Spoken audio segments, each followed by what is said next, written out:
Okay, so oh look, the Maya logo that I borrowed. Let's close that. All right, let's see. So I'm making a spell book here. I've got some stuff. I designed this out of a single cube, and then I added some subdivisions, and then gave it some curvature and some indentations here and then along here. I made a snap button here and a insert snap over here. And I have a strap that I'm starting here. This is made out of several different pieces. And let's see, I'm gonna kind of cheat a little bit and use my wife's monitor so that I can see what I'm doing in the chat. Now maybe I won't. That became extra complicated. Our workstations are right next to each other. Um, but I'm just gonna be lazy and just open the chat on my phone. Oh, where is my phone stand? Aha, crap. Today is supposed to be a teacher work day, but there's no students. But all of my grades are in, and I will get a lot more done if I just don't go. So I took in some comp time and figured I would do this. And I figured if any students are watching, they could benefit from seeing me model terribly, or maybe it'll entertain some folks. I don't know. I have a lot to do, and between making tutorials and whatnot, it's just a lot easier to do that if I'm here versus there.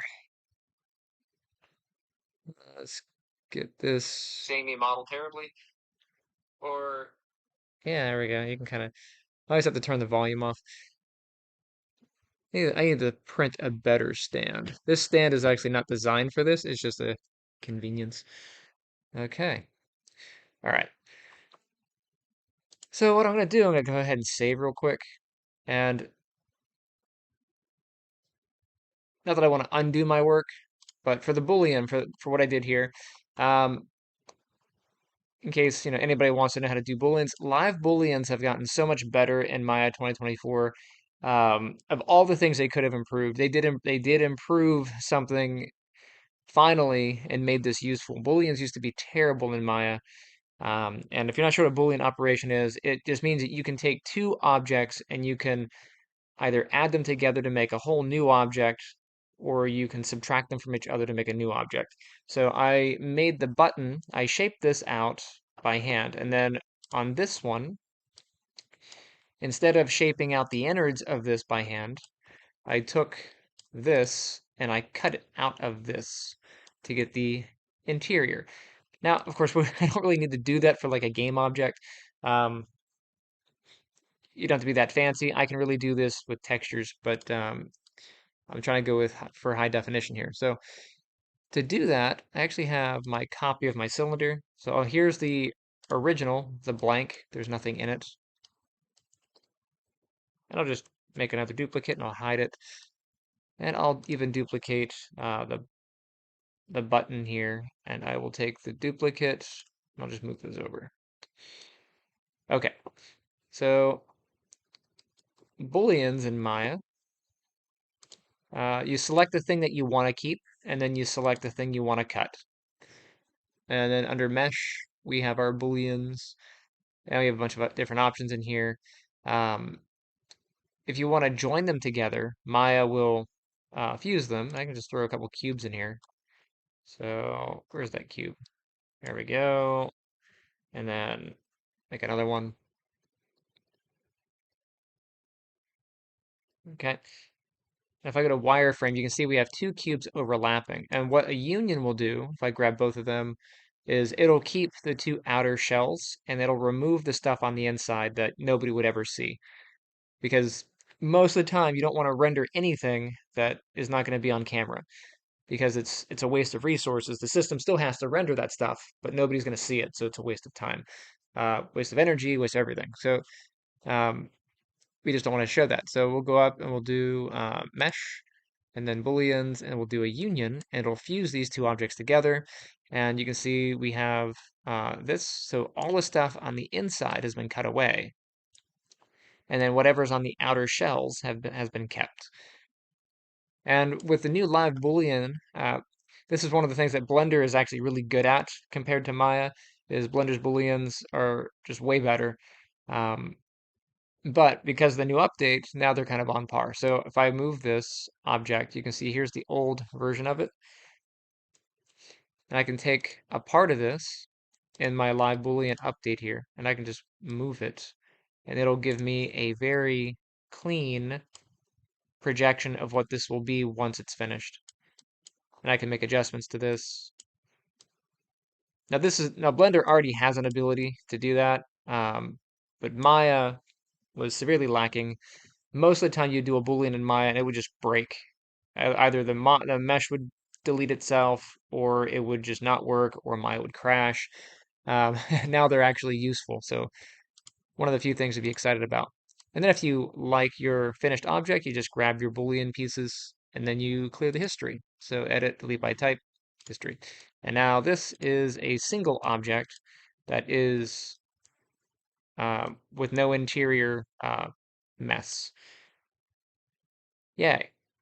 Of course, it is still an n-gon, and you will have to solve your n-gon edges. So to be kind of gross, I'm going to go up to mesh and just do a triangulate. This is terrible, but it will solve my edges. And now that I no longer have have bad geometry. But this did kind of glitch out when I did that, so I'm just gonna have to reattach my material. So I'll just grab Lambert 1 here. Actually, I'm gonna do standard surface because it's a little bit less bright. But yeah, now this is a solid object, and yay. So that's all I really did for this. So I took my two, took this one, and then this one. So the part that I want and the part that I want to get rid of. And then the other Boolean operation. Boolean, we have, these are two new ones. You have A to B and B to A. Um, it just depends on your selection. If you selected this first and then that, this is A to B. If you selected this first and then that, then this is B and this is A. So B to A means it'll cut away the A part, and A to B means it'll cut away the B part. So I want to do A to B. And you can see there is my live Boolean cut. Nice and clean inside here. And since I modeled everything in quads, these cuts are currently in quads, so I don't have any n-gons or anything like that. So this is going to be very clean. I don't have to triangulate. Um, and then I just take the piece that I like. Of course, I can make adjustments to this. I can raise it up, and you can see it definitely changes the interior of how this is designed as I'm going. Oops, I'm grabbing the wrong thing. There we go. And you can see that being a live update there. And I can even make the button like this, keep going and make it farther down. Let's say I like that. Um, I can complete the cut. Like there's even got a cut all the way through here. That's really cool. But anyway, there's the thing, and then I'll complete it.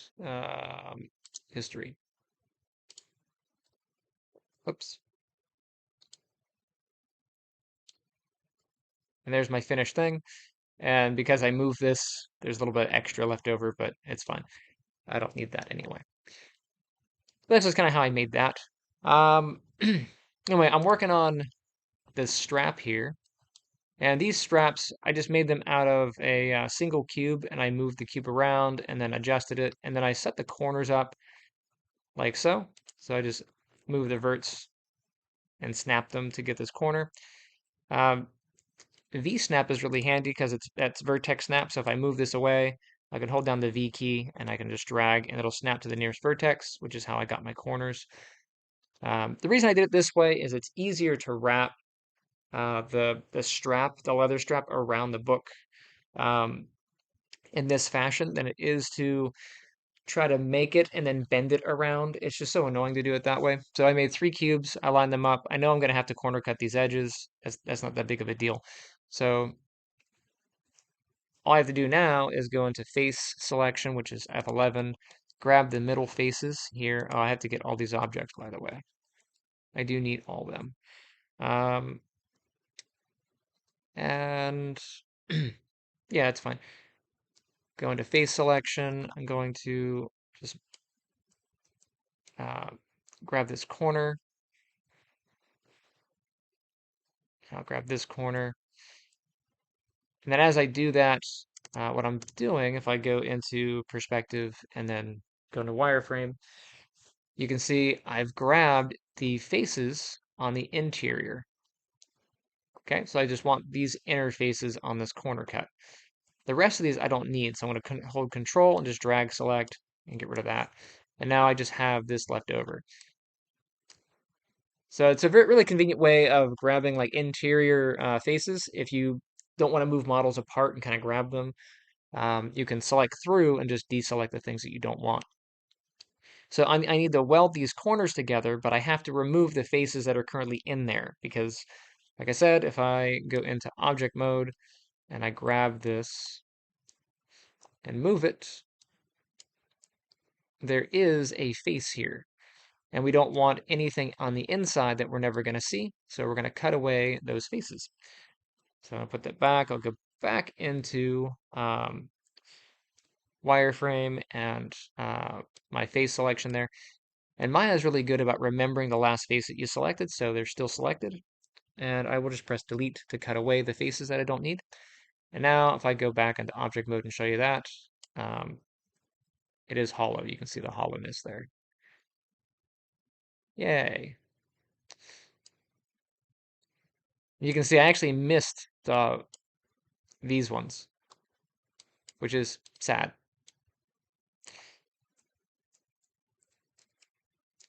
So I'm gonna go ahead and just grab this guy.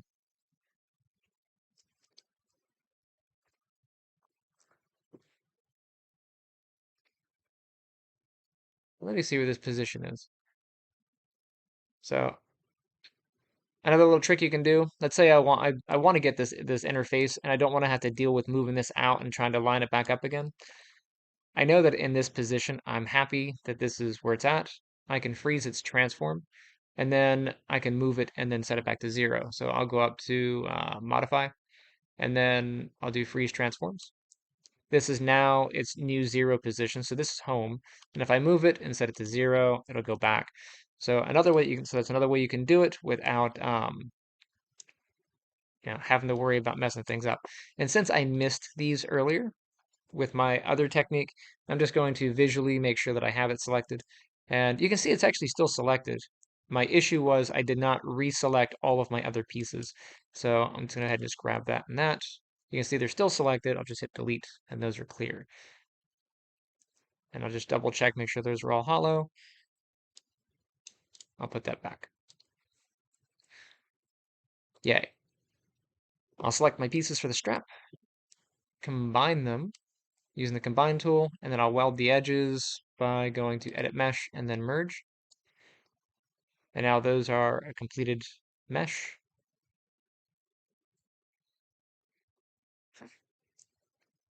And I do want to make it so that I can unfold this strap.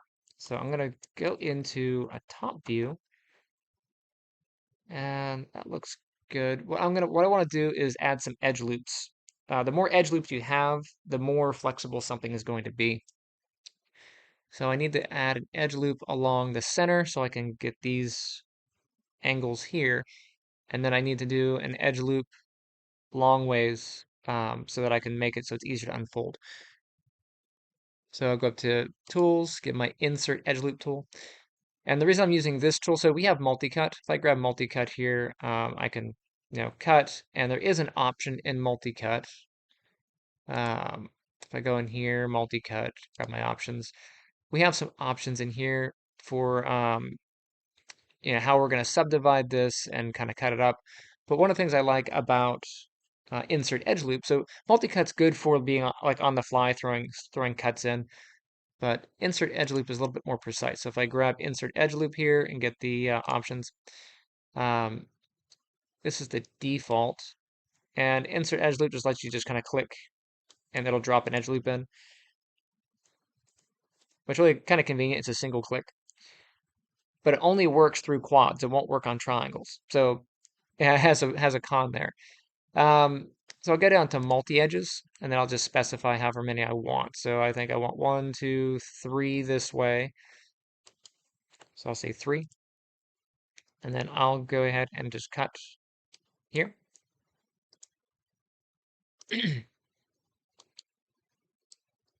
I'll do the same thing on the bottom, and then on the side here.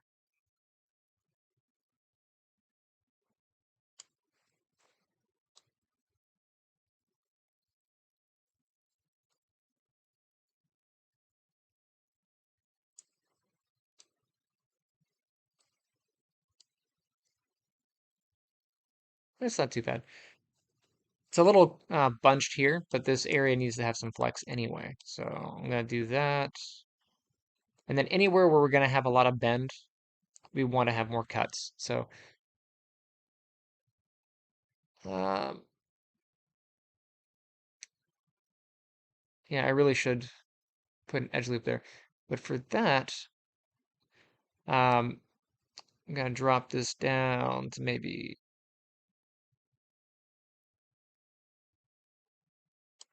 Nope. In this case, I'm going to use multi-cut, and I'll show you why. Because I can go to my top view here, and very conveniently, I can hold shift and then middle mouse, and then I can cut through both the top and the bottom. So that's a cut there and there. That's convenient, and I'll do it on this side.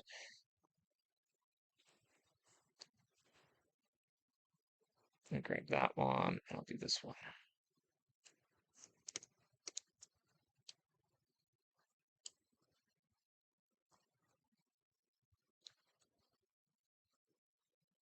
There's another like handy thing whenever you have like a little jointed area.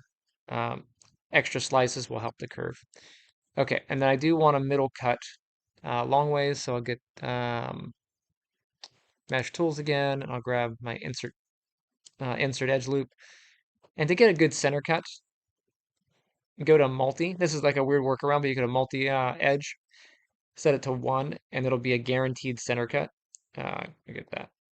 So no matter where I drag my mouse, it's going to be guaranteed center, and it'll go all the way around like so. And that's all the way in.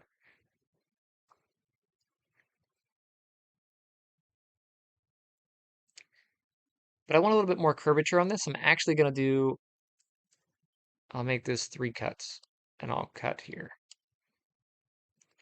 And this is the reason why I want to take this, and I'm going to move these points back. So this point and this point, and then I'll do B for soft select, get my move tool, and I'll move these back. And soft select's a little bit too good for the moment. Let me go ahead and actually just do it like this.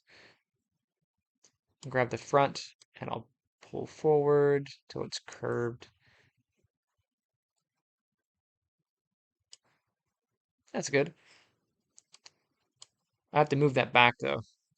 Turn soft select off. I'll grab these, and I will move them with V snap to about there.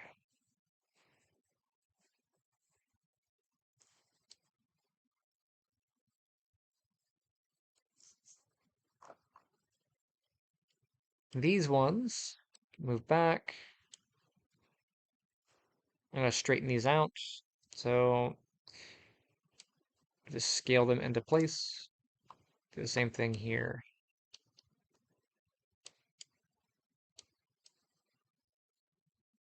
I think these are all good and straight, but I'll just double check.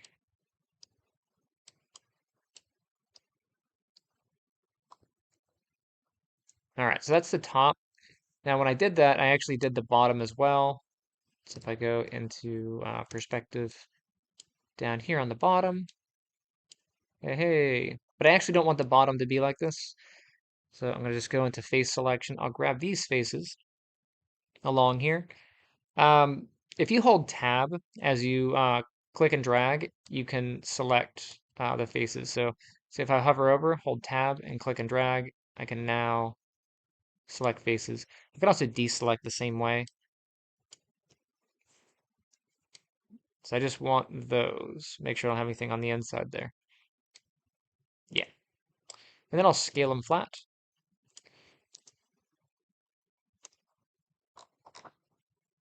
And then I will just V-snap those to this corner.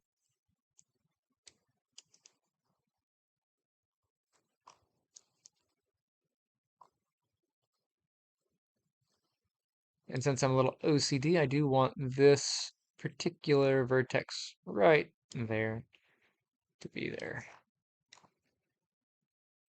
Not that it matters. I just wanted it to be there. All right, so there's the strap. And what I want to do with this thing, let's go back to color, make sure I save my work. I want to unfold this. Now, it's actually easier. The rule of thumb is it's easier to fold a straight object than it is to unfold a folded object. But there's a reason I did it this way. So if you know the kind of headaches you're going to run into when you do a thing, there's no harm in doing the thing. Just know that there's going to be a problem later. So I'm going to take this, I'm going to duplicate it, Control D to get a copy, and then I'm going to hide the original. I'm going to call this strap, and I'll hide it, and this is my strap. I'll call it strap unfolded.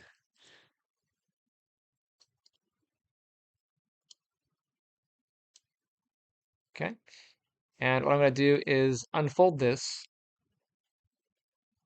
very, very patiently. So what I can do to ease my suffering, I think I'm going to grab all the vertices through here. Or I could rig it. I could put a skeleton in this and unfold it that way.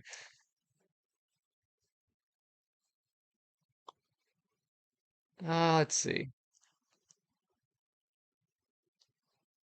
Yeah, let's do the skeleton method. I'm going to go up, I'm going to grab rigging, and I'll grab the joint tool here. It's this little guy. And this is my front view, but my front view gives me my bottom of my book here. I'm going to just V-snap this to the joint there, and then to this joint. I'll V-snap there, and I'll V-snap this one, and then I'll V-snap up here. Okay, enter to complete my joint chain. And then visually, I'll just grab all the joints here. I'll make them 0.5. That looks good enough.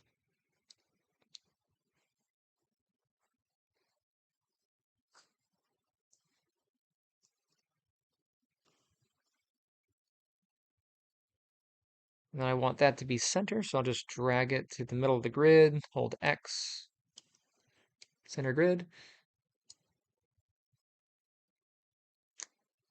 Oh, I had the wrong joint.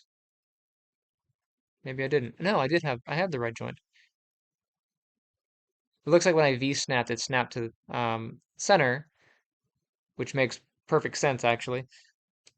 These ones did not snap center, so kind of an annoying thing. But I'll go to my top view and I'll just adjust here. So it's actually easier to move this one back over here. So just V-snap to that. And then I'll grab the one on the bottom. So there is a hierarchy. So if I grab this, this is the parent of the chain, and that's the whole chain there. And now I can just grid snap that, hold X, and then snap to the grid. Now let's all center all around. Okay, so I've got the joints. You should name your joint chain, but this is just a temporary chain. I'll grab the unfoldable piece that I want, and then I'll change this to rigging, and then I'll do skin, bind, options. I'm just gonna do closest to distance, I think, and then I'll apply. Let's see how this goes. But unfold, that works. So unfold, and then unfold. Let's do that. What's going to be the straight value is going to be 90, and then this one, unfold that. And there is the strap unfolded. And it actually doesn't look bad with the creases in there because leather over time would have some creases in it. So I may even just keep the creases. That's kind of nice, actually.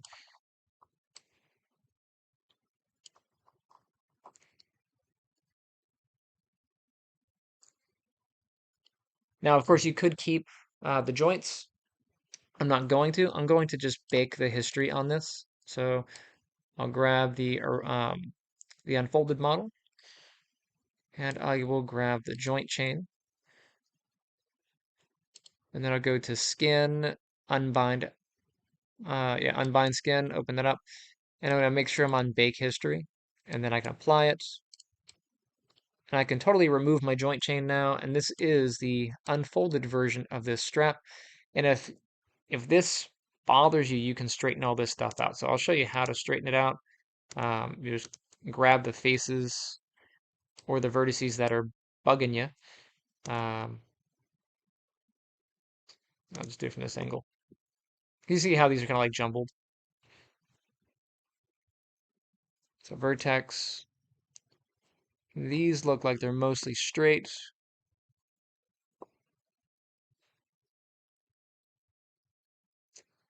And so it's actually going to be a lot easier if I just grab this from,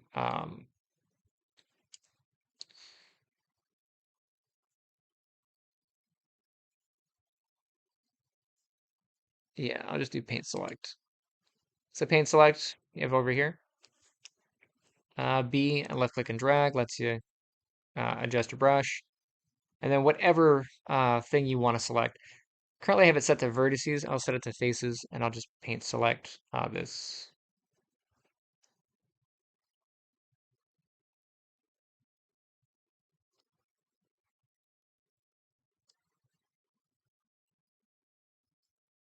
And that did a pretty good job. It looks like I ended up grabbing some stuff on the sides, which is fine. I'll hit Q to turn my tool off. I'll hold down the control key, and then I will click on one of these faces to cancel it, and then I will double click on the one next to it. And that should go all the way around and deselect any of the stuff that I don't want. And then I can just hit the R key to scale it, and I will scale it flat.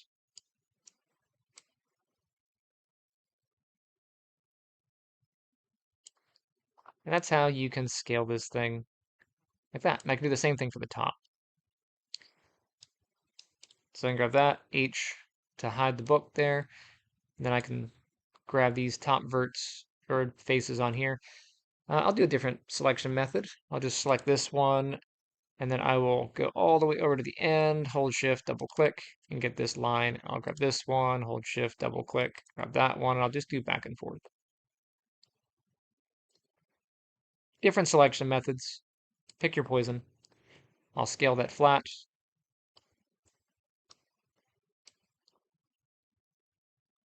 Then if I really feel like I need to straighten these out, I can. Um, so like on these, I just grab and scale flat. And again, you don't have to do this kind of thing. Like leather or whatever will stretch when it moves. So there's really no harm in leaving it like this. But for the sake of doing it, I'll straighten these out.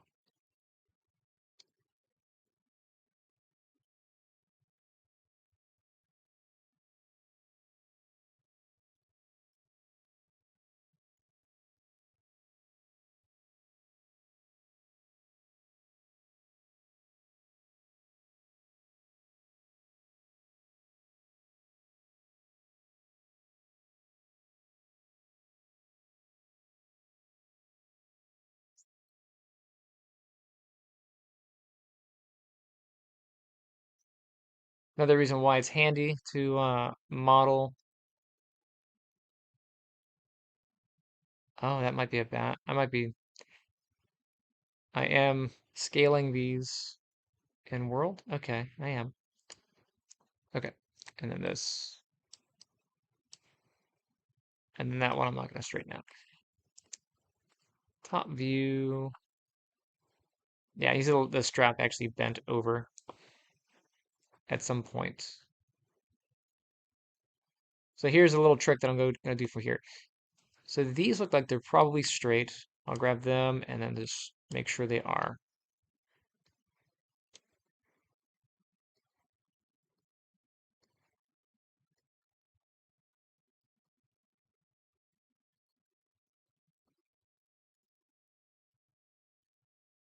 Okay, so those are good and straight. These ones down here at some point start to bend. And it looks like the bend occurs. Let me go ahead and just grab these.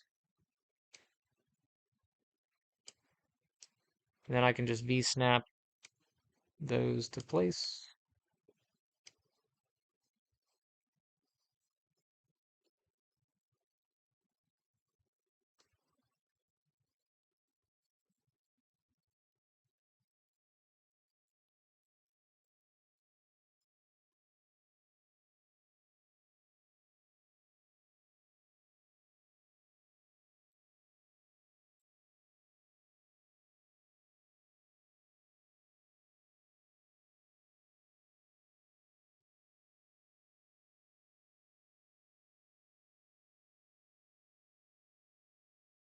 Get those.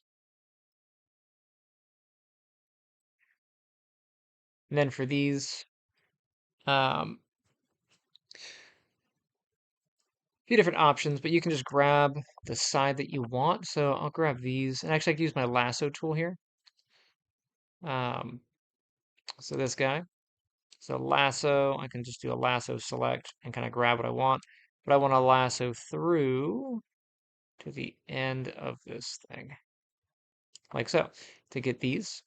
And what I can do for that is I can actually just scale them um, toward this vertex. So if I go to my move tool, so get my move tool and go to the options for the tool set, um, come down to where we got move and snap. The default is retain component spacing. So if I snap this, it'll keep this distance, which is really handy if you want to move like a group and keep it spacing. Like when I moved the end of the strap and I wanted to keep the curvature, it was useful for that. But if you don't want to retain spacing, just uncheck. And then when you go and V-snap these, it'll just make them straight. And then I can do that for the others. So in here, I'll grab this. And then I can V-snap that. So V and then drag it to the vertex that it's supposed to align to. And I'm getting some jitter because it's trying to align to these things. So I'm going to grab my snaps and just hide my snaps here. All right, go back to vertex, and then I'll V-snap those.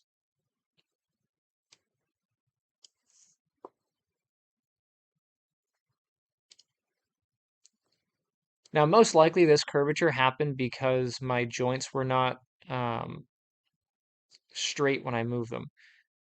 Because I free-handed the rotation of the joints, so I may have kinked the joint at some point.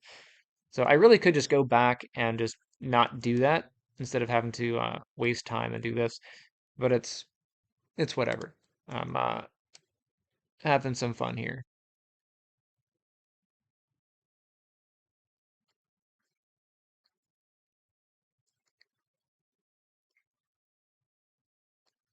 And then grab that. Looks like the end of a guitar, like a guitar handle, yeah. And then I'll V-snap those to the end there.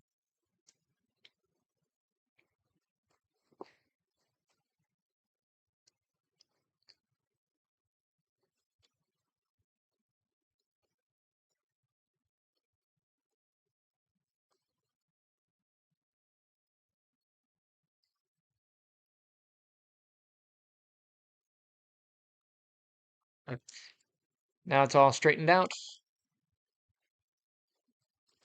Hooray. Where is the original strap? Strap is here. This is the new one. Some things that I don't want to change. When it unfolds, I don't want it to move away from the book. So you can see here, if I go into the thing, we get rid of my tool settings. Actually, I'll put my retain spacing back on. We can see that this, as it moved, um, it lost a little bit of its position. So what I'm going to do is just snap it so it's in the corner. So I'll get the D key. I'll unlock the thing and then V-snap this to itself and to the corner. Lock it and then V-snap to that corner. Oh wow, it's not letting me V-snap there. There we go. And that's pretty good. I'm not so worried about the distance from here to there as I am about the distance from contact with the book. If that bothers you, you can always V-snap. So like I can grab this and then I can V-snap to this bottom corner here. So V, drag the arrow, and then move my mouse close to one of those verts, and then now it's as it was. So now I have an unfolded version and a folded version. And again, you could have kept the joints there and just used the joints to do whatever. I'm going to do this using a different method. So this is the unfolded. This is the folded. I'll save it.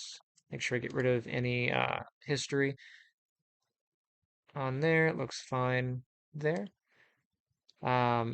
This guy, if I go up and do where we got here, deform. Actually, let's go in and do it under window and then animation editors. We'll grab the shape editor here. And then I'll grab this.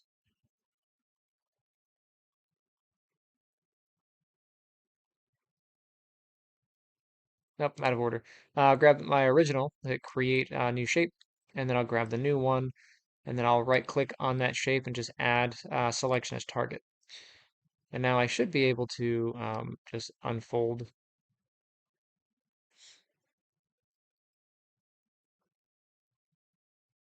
So there's another method for you.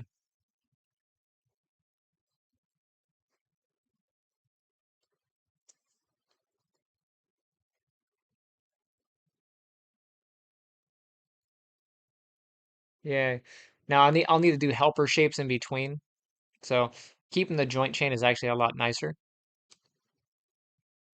Like I can do a helper shape, but that's extra work. That means I have to make a shape where this is an L, and then a shape where it's like halfway down, and then a shape where it's all the way down. And that is going to actually end up being way more work than I want to do in this particular instance. So, yeah, I'm just going to go ahead and cancel that idea, veto it. And for the moment, because I just need them to demo, I'll just keep it one open and one closed. Okay. And I'll just remove the history on that because I'm not going to do that. That's more work than I want to put into it. But what I will do is put these buttons back together. So here's the button top. Let me turn that on. That goes to the underside of this. So I'm going to just rotate this. Let's see where I want to put that.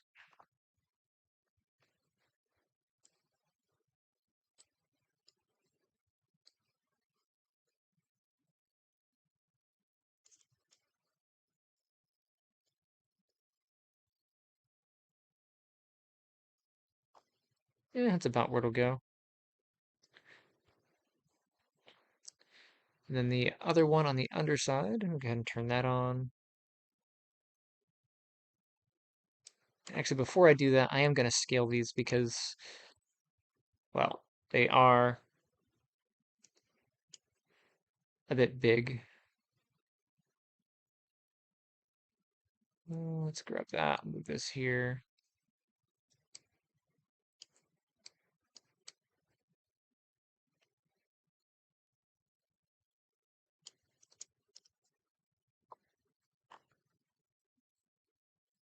That's probably more realistic for what I need.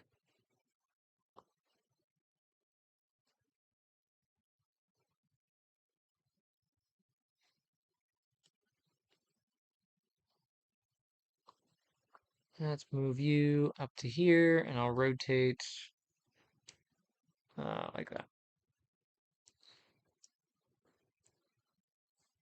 And I actually don't know how. Actually, that's the wrong way. That's better. Turn the book back on. Book.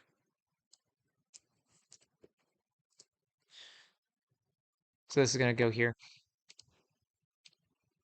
And obviously I can't have it poking through, so I could hide it whenever it's closed, or I can just, whatever.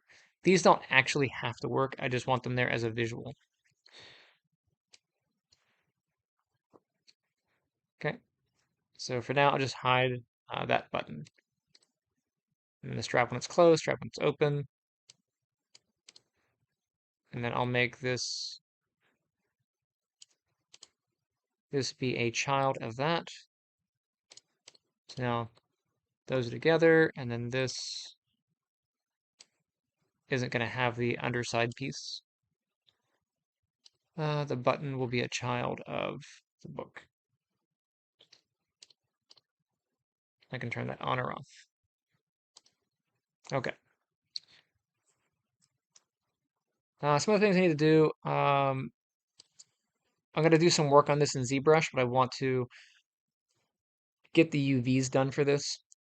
So kind of conveniently, since I unfolded this, this is going to be a lot easier to do the UVs than doing it on this one. So I'll grab the unfolded one, go back to modeling, and then UV editor.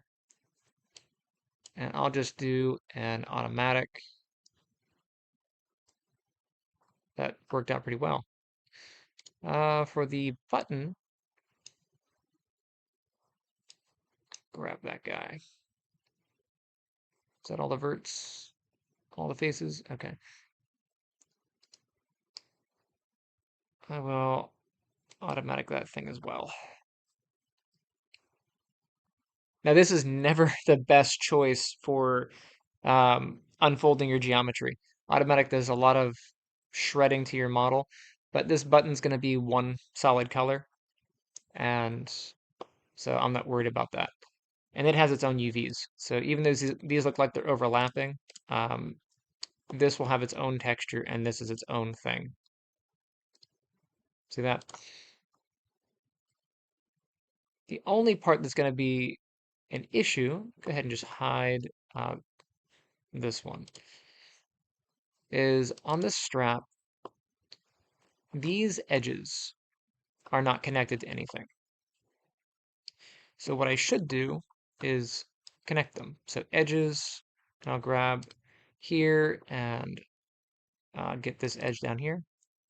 Wow, that didn't go through. That should have totally gone through.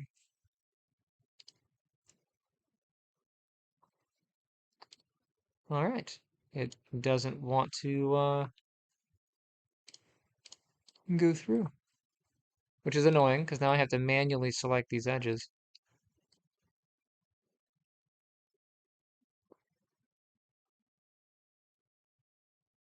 It's all right. Now I'll just stitch those together and this side. Okay, so that one worked.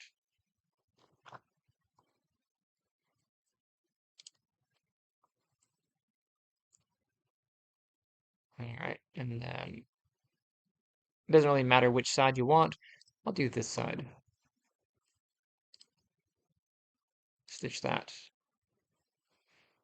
And the reason why I'm sewing these together is we've taken the leather strap and we have basically slid it along one of its sides and then unfolded the material.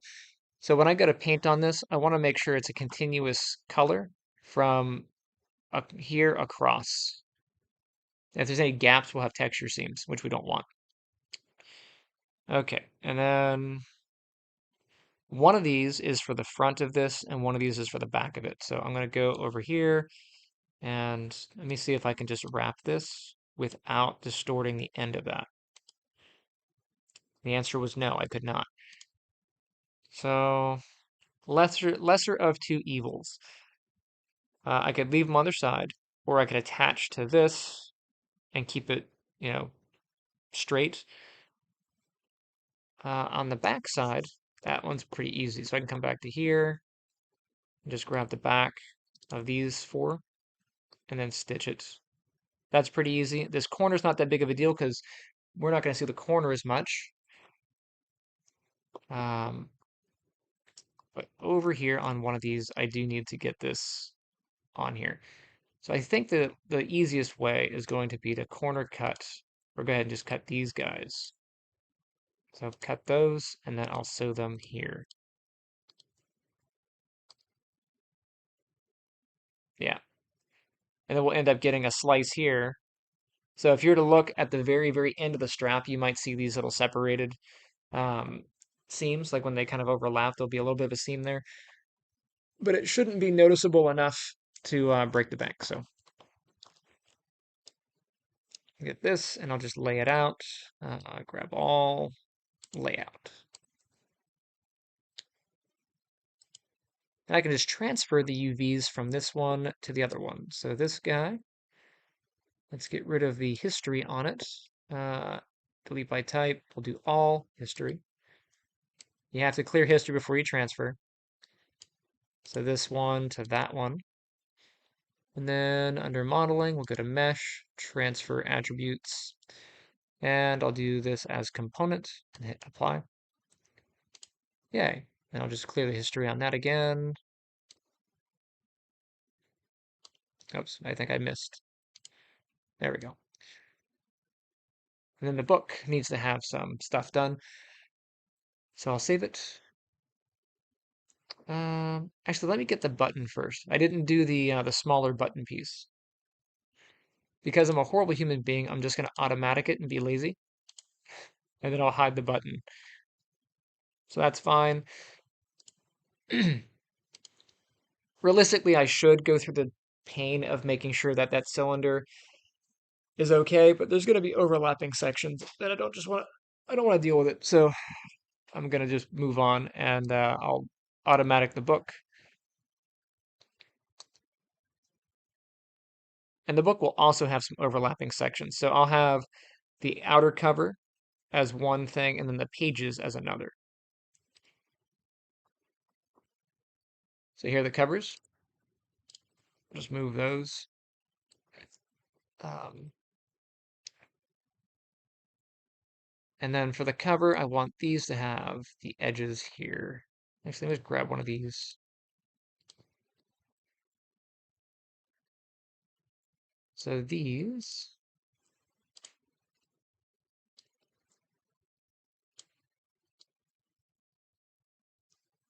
looks like it did this.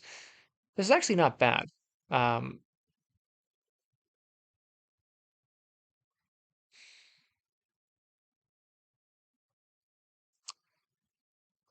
you gotta pick your battles sometimes.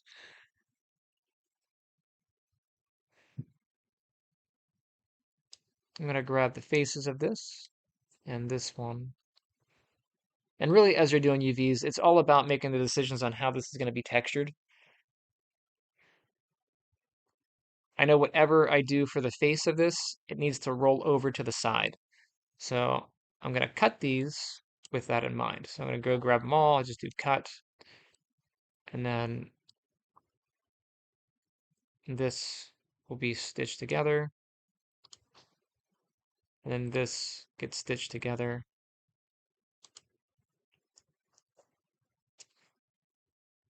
Same thing on here.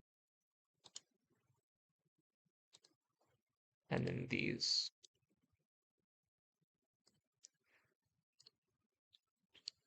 Okay. Where do I want to put this stuff?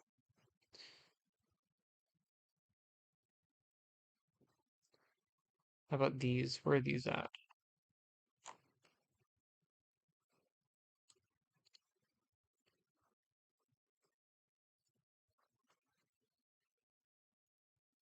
That is way over there.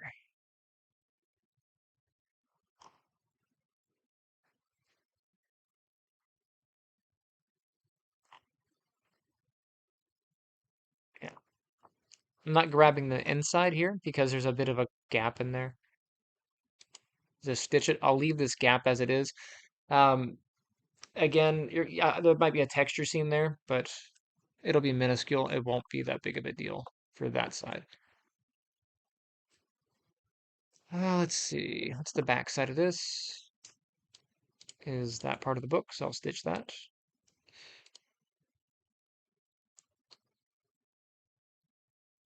All right. I have to rescue a lizard.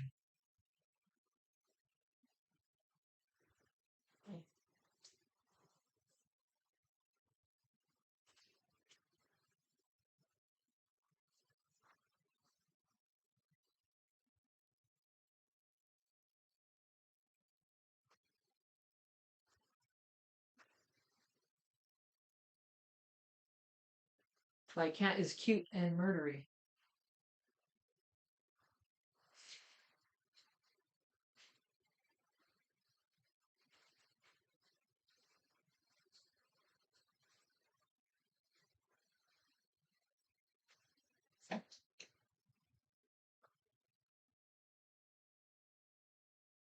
Alrighty. Where was I at? All right, I'm putting these UVs back together.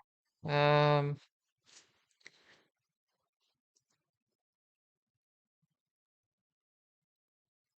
what are these? Those are the undersides of these things. So go ahead and just grab these. Just stitch them. Oh, that went bad.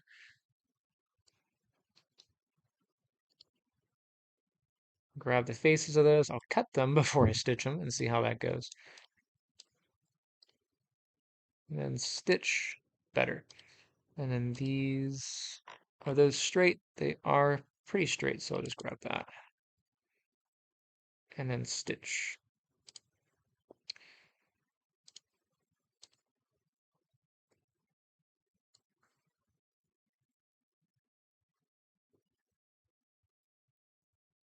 Okay.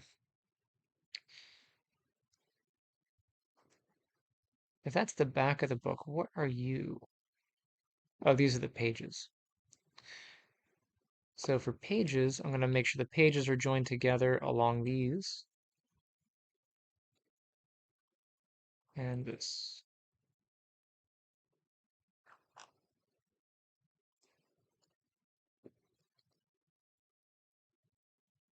That was simple enough. Okay, so now I need to find a way of getting these on here, and those should all be pretty much along this spine.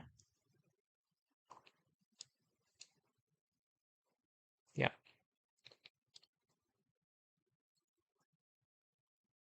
Can I stitch without overlap? Yes. Same thing here. Stitched without overlap. And then what do we got left over?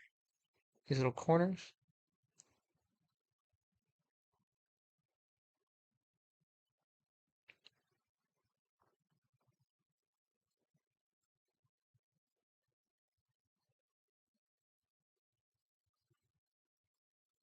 Yep, that's what that is.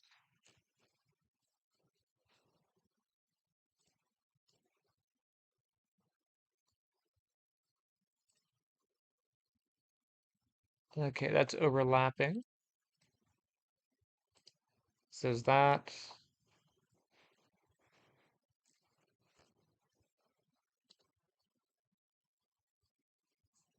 That one.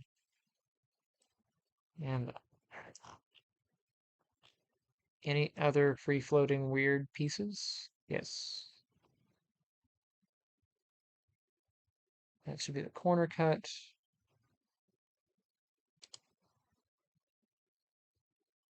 I'll get these.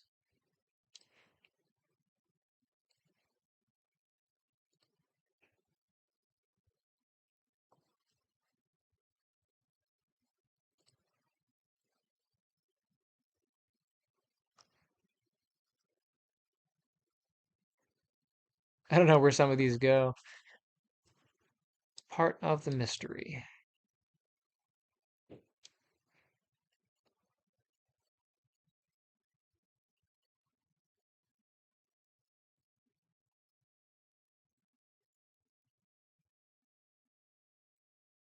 No other free-floating pieces? Let's find out where you go. So for these, what I will do is just sew these together. So I'll just grab these, and then I'll just hit sew. This to that can be sewn. A little bit of distortion, but I'll sew that as well.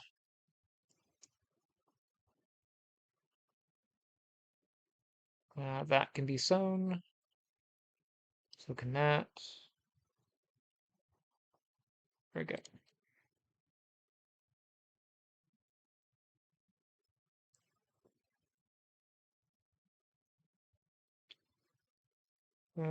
So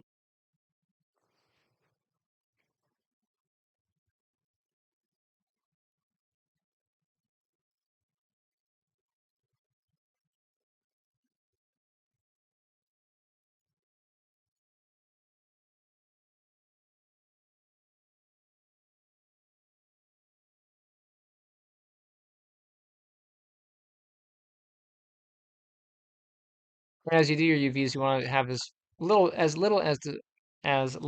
bit of distortion as possible. I can't speak sometimes. Sometimes it's just better to leave these cut, but I'm gonna sew them together.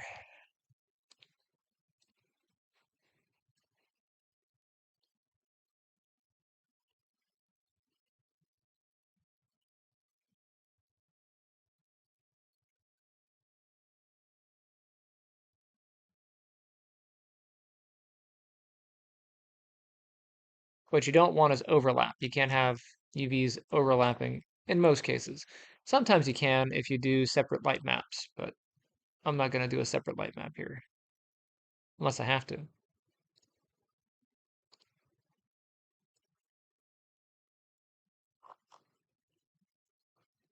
Okay.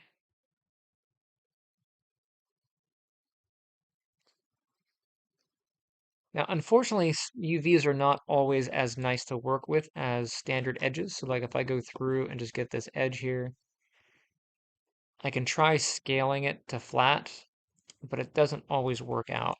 That time it did. I'll just scale there and do that.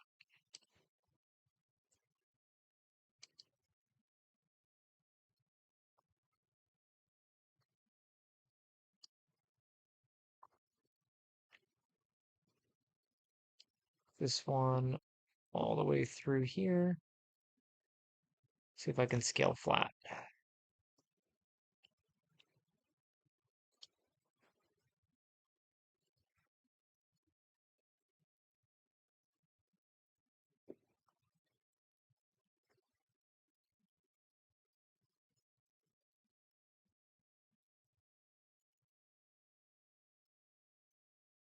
Okay, so what's at the end of this?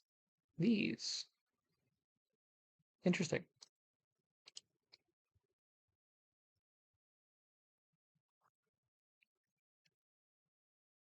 Looks like that will go straight on in.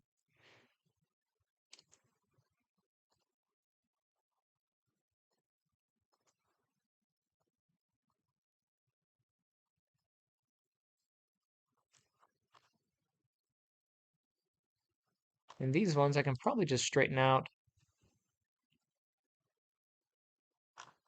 Why? That's interesting. That was way over there. Probably because those edges marry. They do.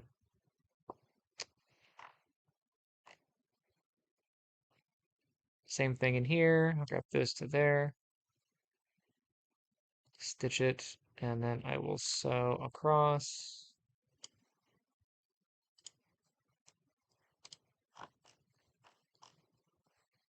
Okay. It's probably about as good as I can get. I want to keep this pretty straight. Um, there is an optimize tool, but I find it causes more distortion than it solves. So if I go to unfold, there's an optimize option.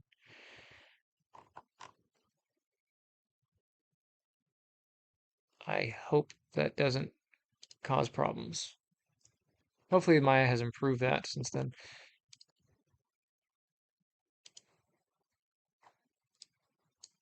Okay. This all has to go on 0, 1, so this will go here. And then the pages can go on their own little section like that.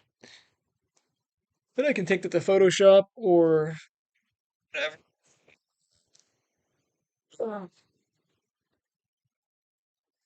I'm actually going to do this in ZBrush. So, for now, we'll save it.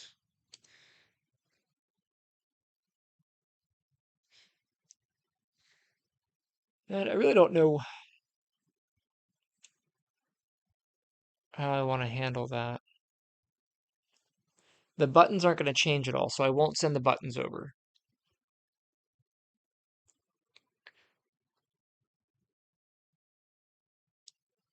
So let me take this, let me get the button. I'm going to unparent. The strap that is on the ground here, I won't send this one.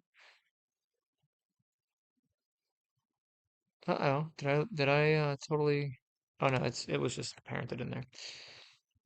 I thought I had deleted it. Okay, so the strap that's on the ground can stay. The strap that's on the book and the book itself are gonna go. Let me clear the history on all this.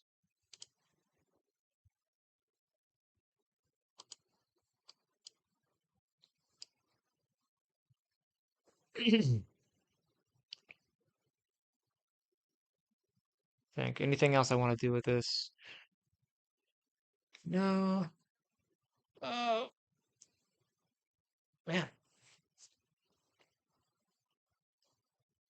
Let's export as where's my TGC? This is Book of Row, and I'll do from Maya export.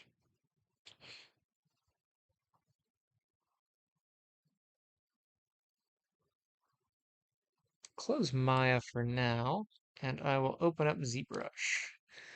Oh, it's been a minute since I've been in ZBrush. Let's see how my memory works.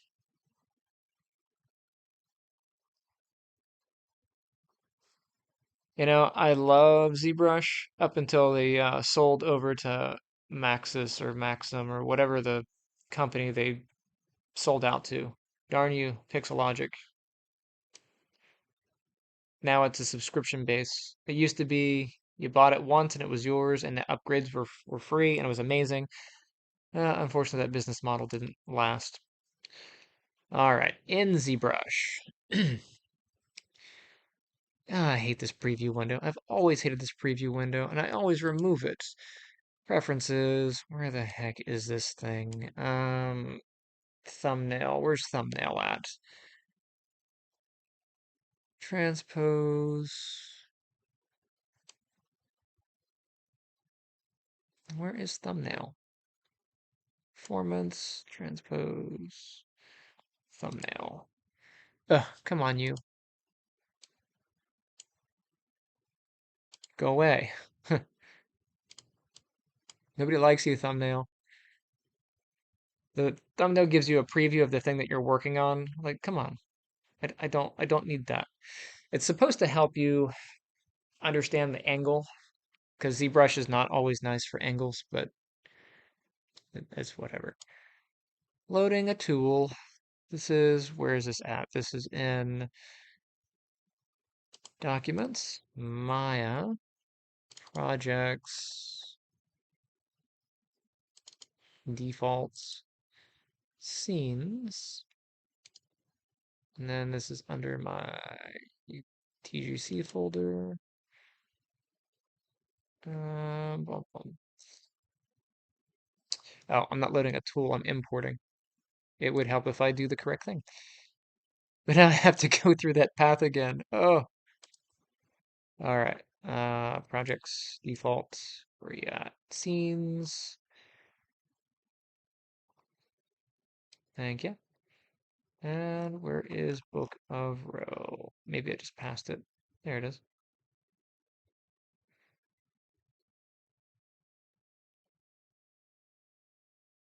Make sure I go to Edit.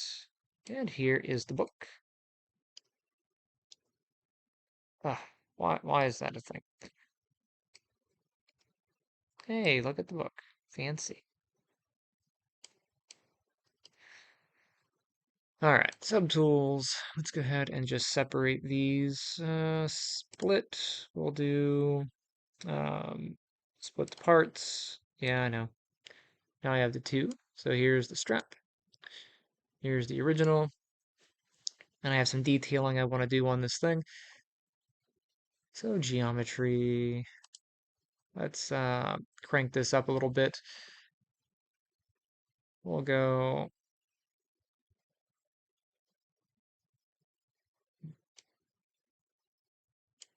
Let's go to divide. I don't want to smooth, so I'm gonna undo that. Divide once, divide twice, divide 3 times. That should be a good amount. And at this point, I should be able to divide with some smoothing, so I'll divide with smoothing. There we go. Yeah, it rounds off the corners pretty nicely. All right, so what sort of embellishments do I want on this thing? Maybe like a groove that goes around. Um,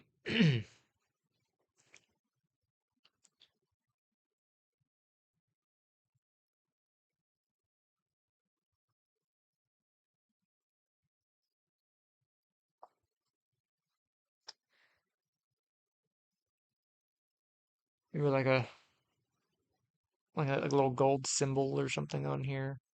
Probably should have done that in Maya. That would have simplified life. I can do it in here, but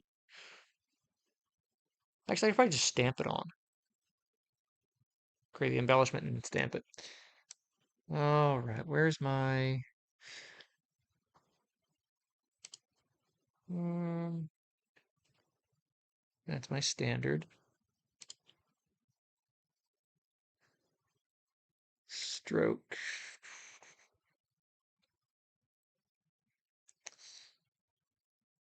My lazy mouse. How lazy is my lazy mouse?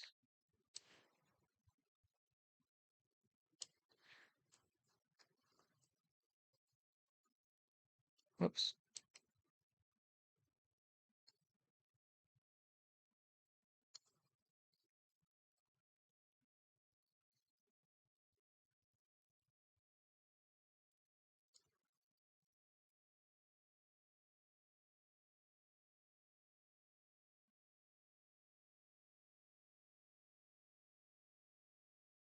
Let's see.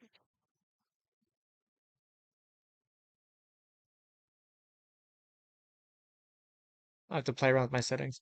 It's been a while since I've been in here. Let's see. Dial this down a good bit.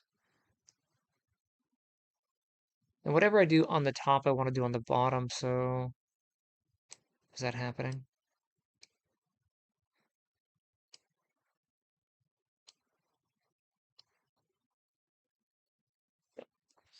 Where is my symmetry? Symmetry.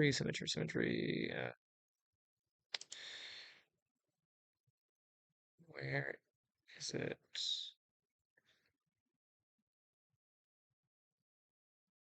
It's gonna be like 20 minutes of me just remembering where things are.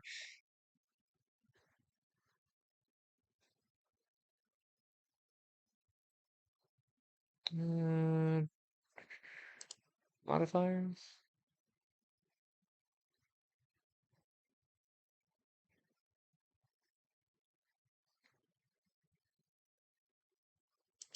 I mean, X turns on symmetry, but I want to change the direction, which I don't remember where that's at. Maybe it's under transform. Let's see, symmetry. Let's make this Y symmetry. I'll turn off the I'll turn off the X symmetry. So now if I do something on the top, in this case it should be on the bottom. Okay. That's still pretty distorted, so I'm gonna have to subdivide a few more times. How many polygons do I have here? I'm at 78, 71,000 points here. Let's go up.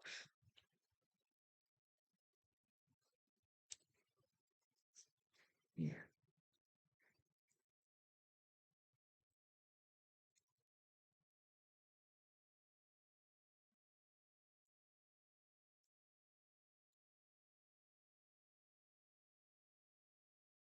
Okay.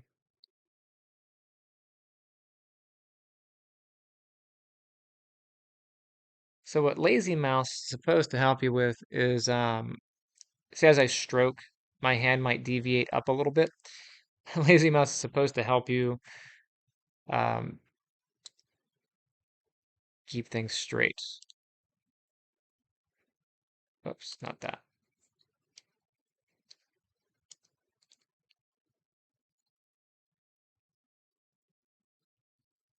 Let's see. Modifiers. Go back into here.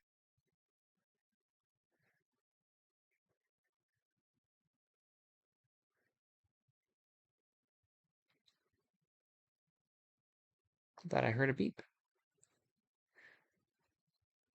Hmm.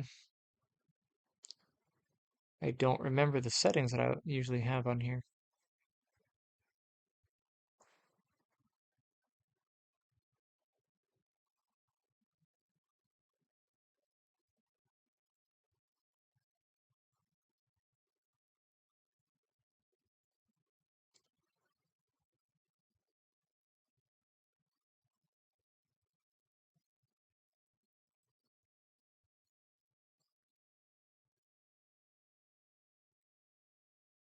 I think what I'll do is create a design in Photoshop and then stamp it onto here.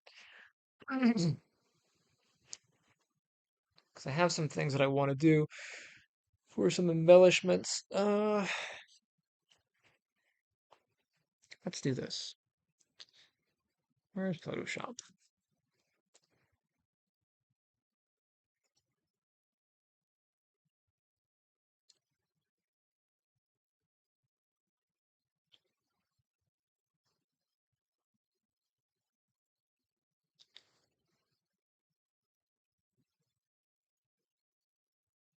The book is in centimeters here, so I'll do centimeters.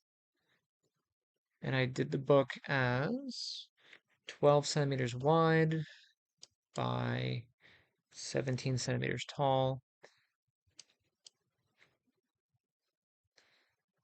Okay, so I have my aspect ratio, my background.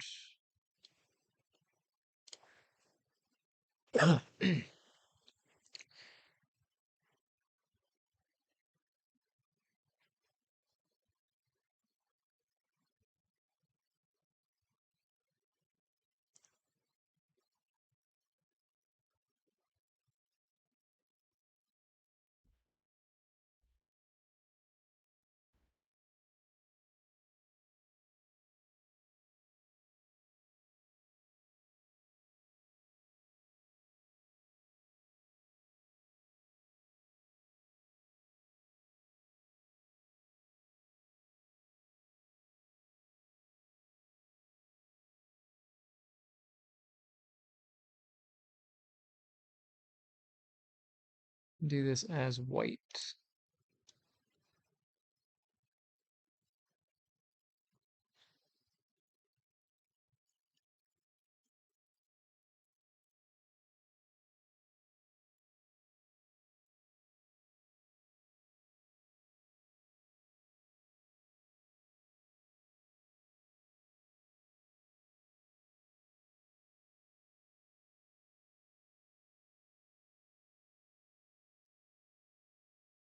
What sort of pattern do I want on here?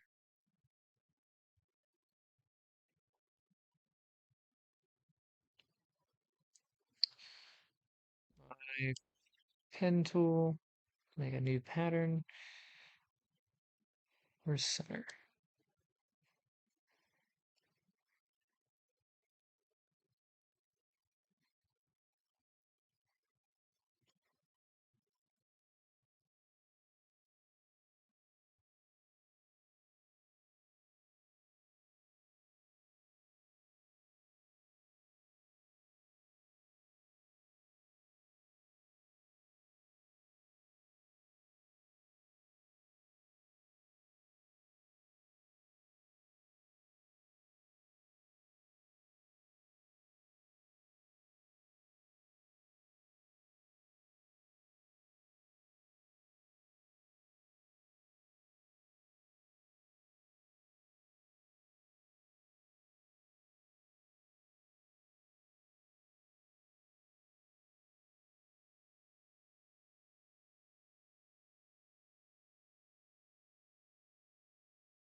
Okay, let me change that to white.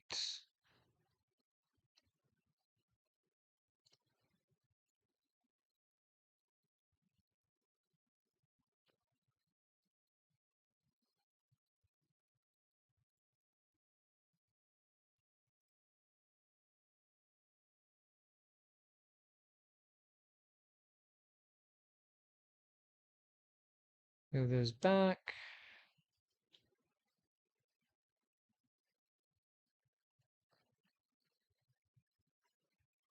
I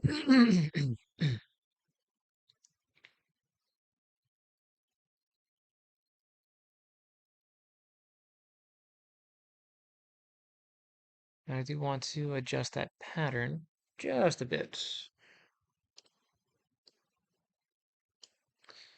because the strap goes here. I'm gonna raise this up.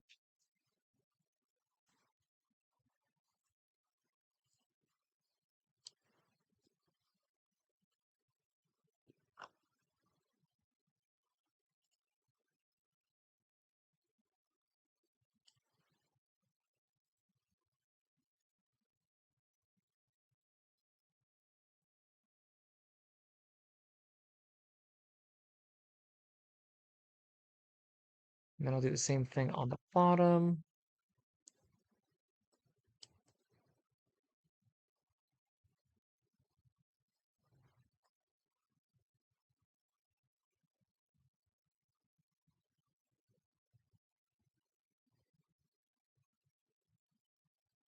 Come on, smart guides. Be smart.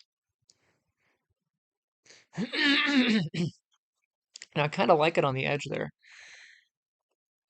Let's do that. See if I can do this one.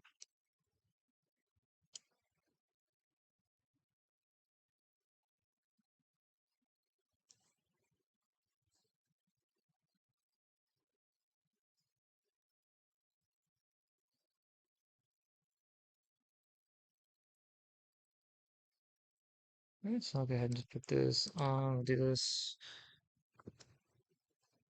loop one.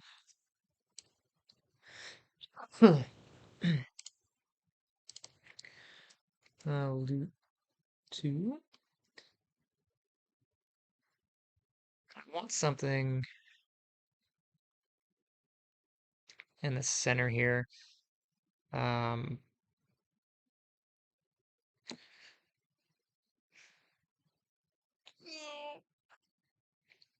hmm,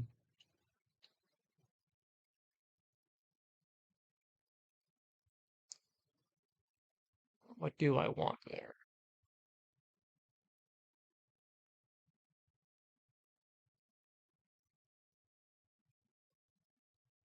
Hmm.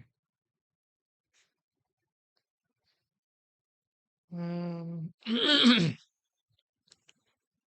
of like a raised section. I want some gemstones on here. And in the middle, like a little medallion. Um, but how do I want to do the medallion? And actually, I probably have to adjust these so they're a little bit smaller so I can have room for the medallion. Because medallion is going to be the larger piece here.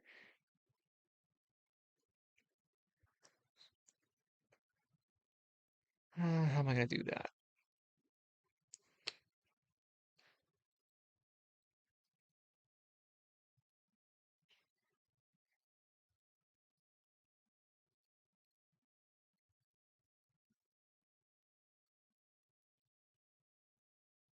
Need to work out the lettering for the medallion for what is going to go there.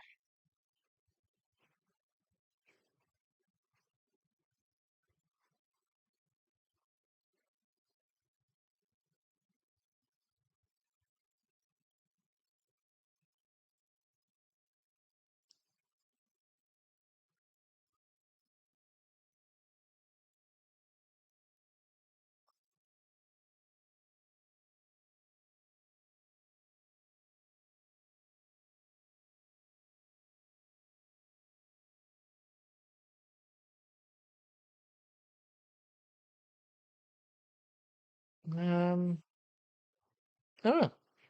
They come up with something.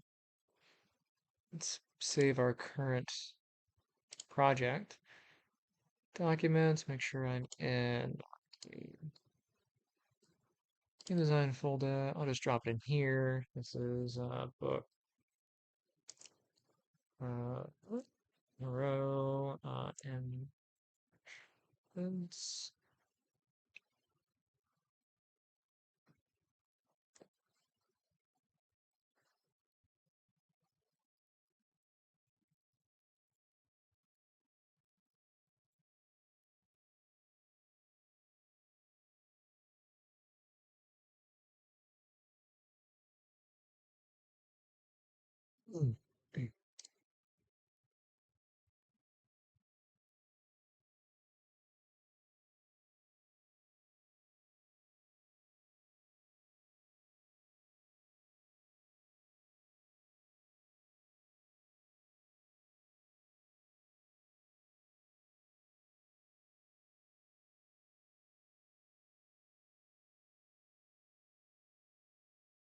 mm, where is my laptop?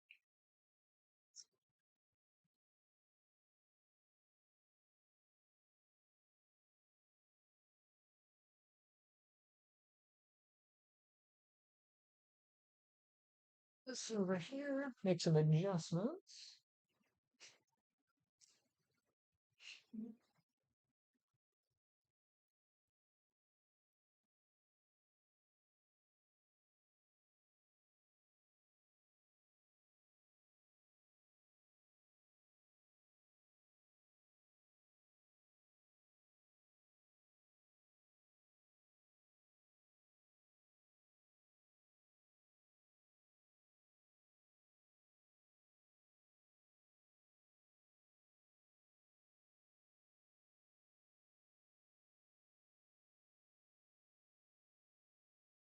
I know, pretty idle at the moment. Bear with me. I am uh, looking up some stuff.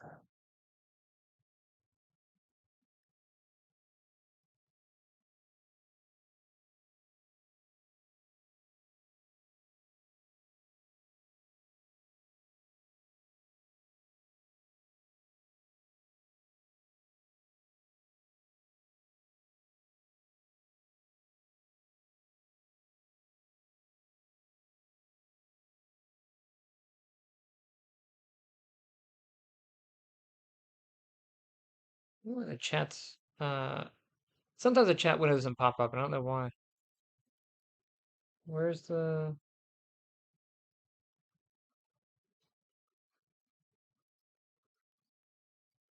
Come on now. Where is the chat window? I know it's there.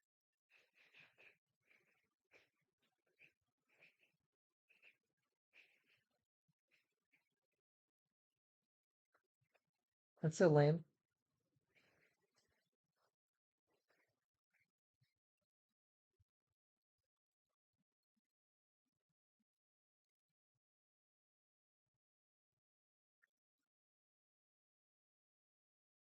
Okay. All right.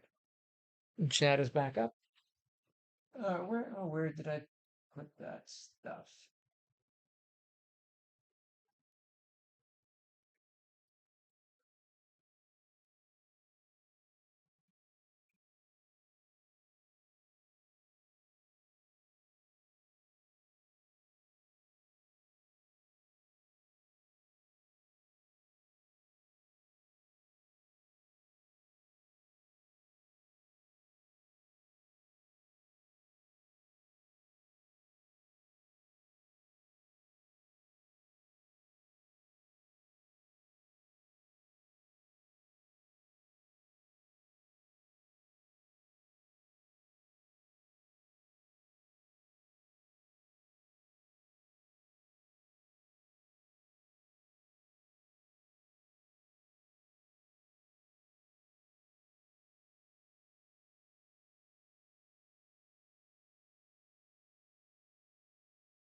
Okay, so let's get a circle, ellipse.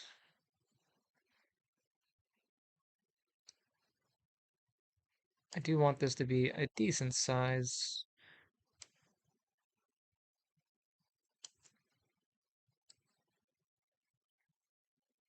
That looks to be center center. It needs to be white.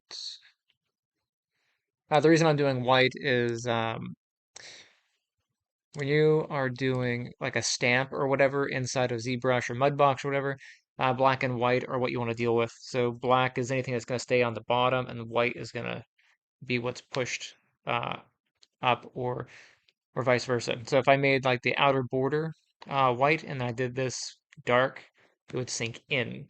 So it just depends on what you're trying to do. So I like this sort of, but I really want this to kind of be raised and be gold.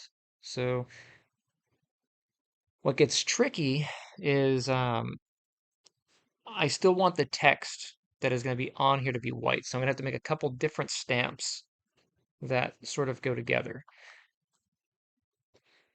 So on here, I'm going to freehand the pattern, then I'll draw the pattern. So let's get this down maybe 1 pixel. All right. What is the symbol for row over here?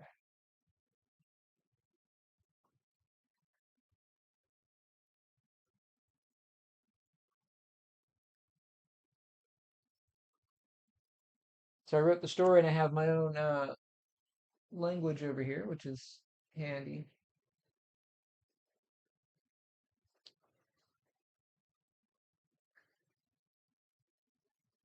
I used to be fluent in it, but now I don't I haven't written it in years, so now I have to go back and look.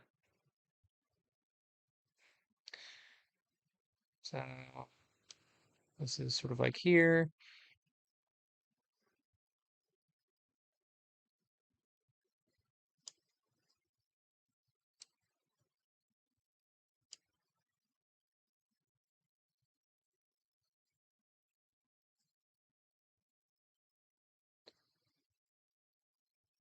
I think I'm missing something.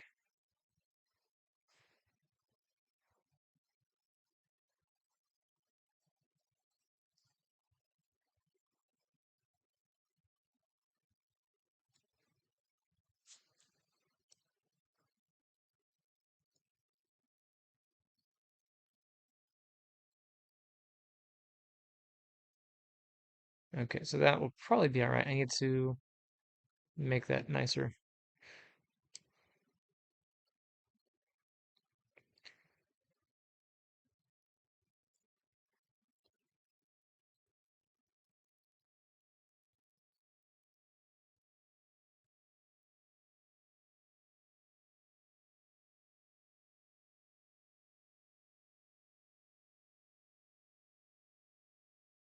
So the first one,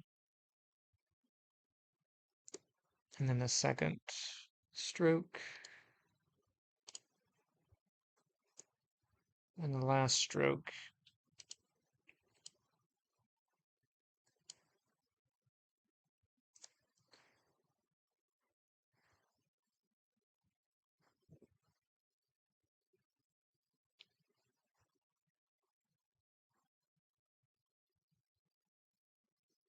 If I can clean this up a little bit. Oh, I actually need to have a bend here. Let me add on this one. Where is my add anchor point? I'll just do that center. I think that added. Kind of blind, so I don't know if it added.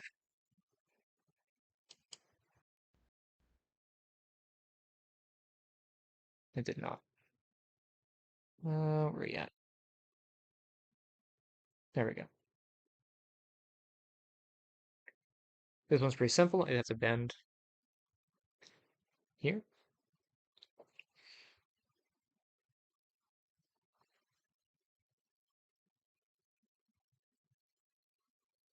This one, I want to make it a little bit clearer.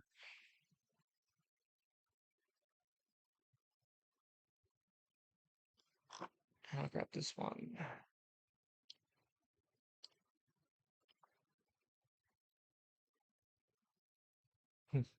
Welcome to my wingding collection.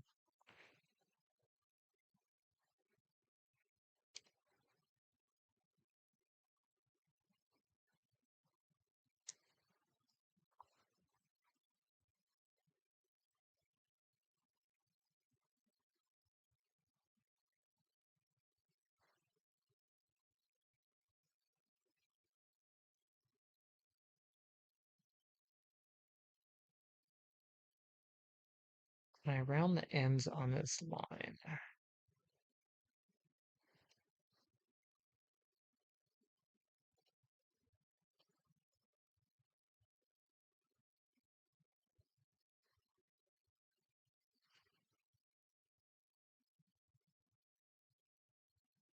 Currently the cap on this is flat. I want to round it. I'll do the same thing for this one.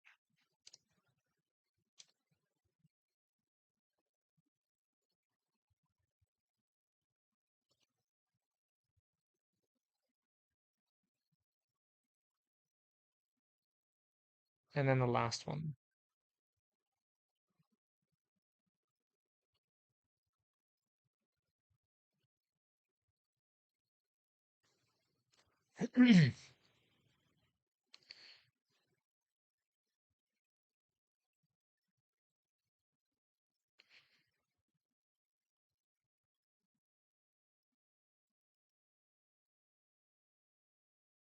Okay, grab these. Let's make those white.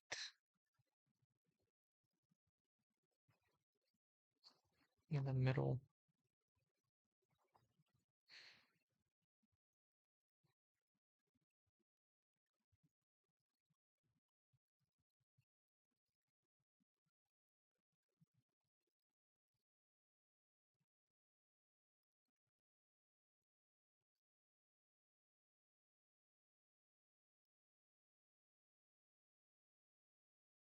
And then the fill for the circle, because I want the circle to probably be on top. So I haven't decided if I want to keep the loops here. I think I'm just going to have the circle be filled. But if that's the case, it needs to be on top of these. So, hello, circle. Let's fill this. I can't do white. Um, needs to be a little bit less than white.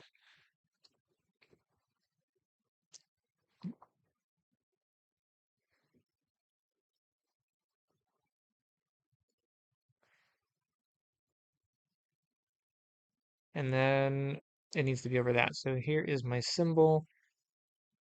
So, where's that?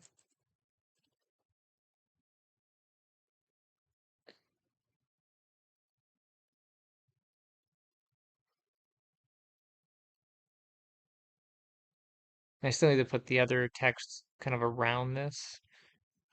That's going to be a treat.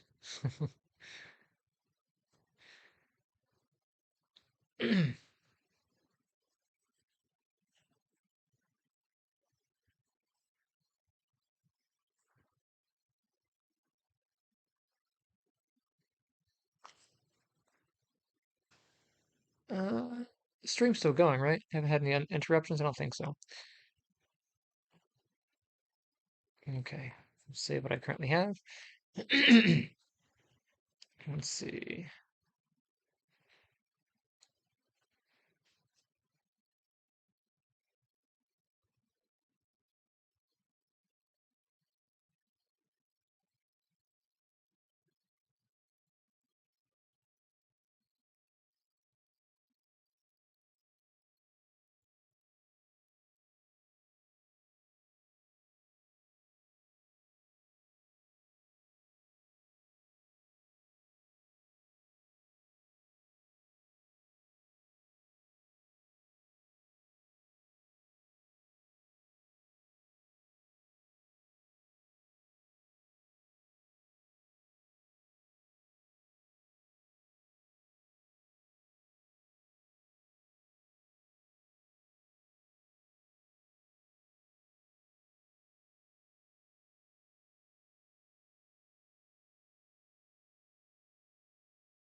Okay, so how am I going to do these?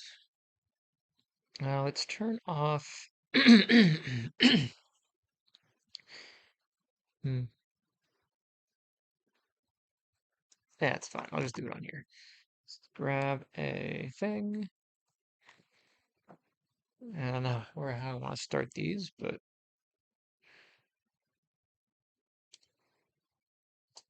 this will be a fun one. Let's see.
I have to do one symbol at a time because I don't remember how to write this stuff. My younger self would be mad. Like, how could you forget?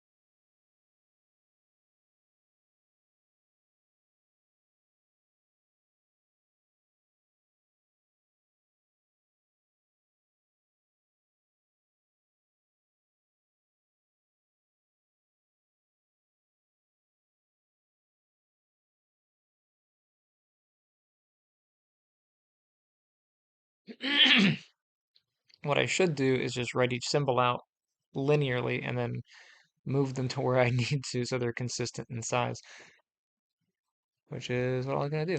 So I'll just put a bar here. I'll do one here.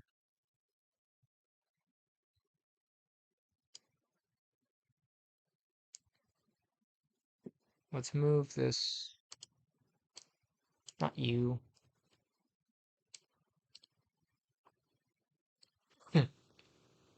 Move this down.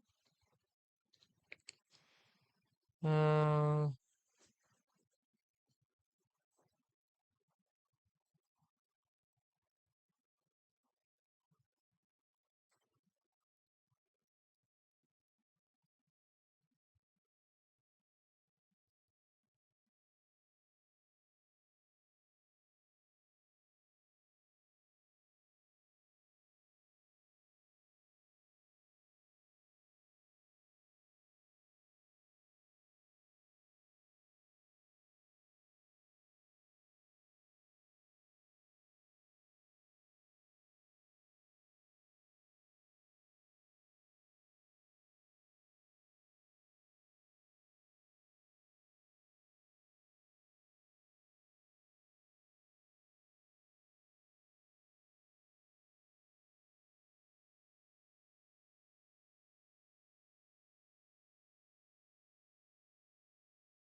well, there's a.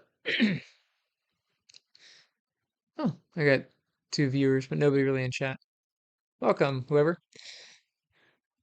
All right, so let's see. I guess we'll do each individual character, but I hate having repeats.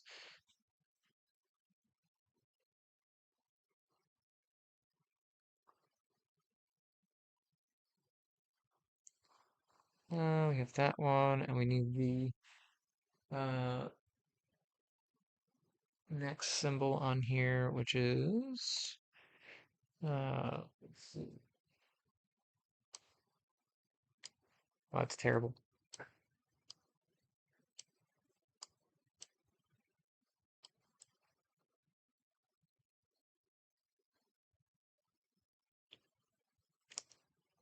That angle actually matters. Wow, this is so pixelated. So bad. Okay, so here we have that, and then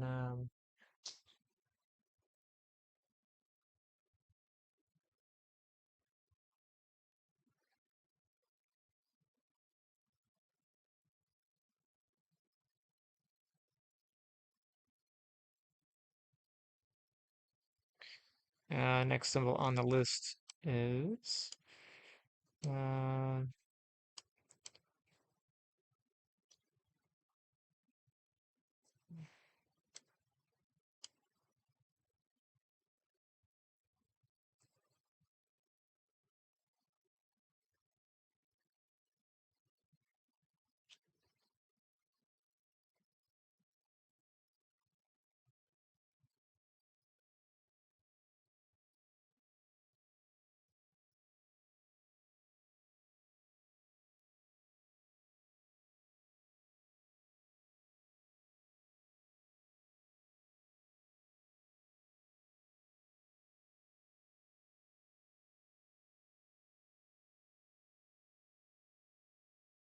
Even worse pixelated.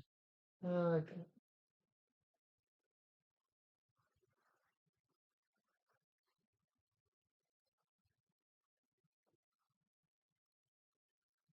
I have to do one character at a time. So tedious.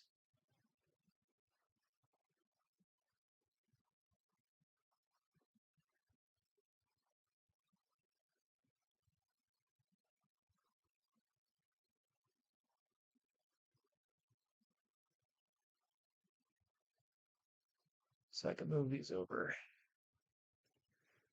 Need more space.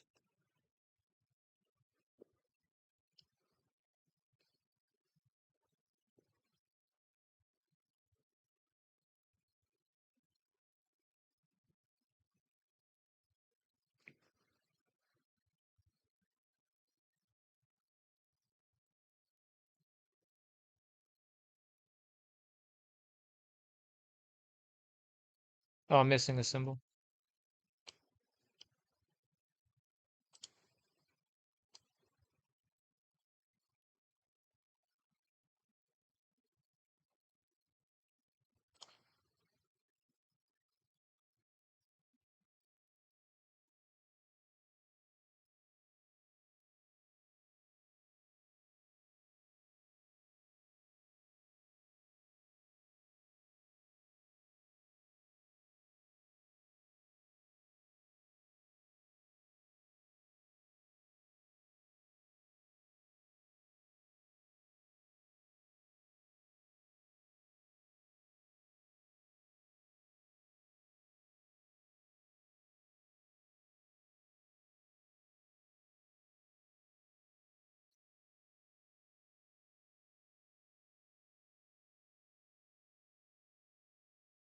We'll simplify a little bit. Oh, that does not help at all.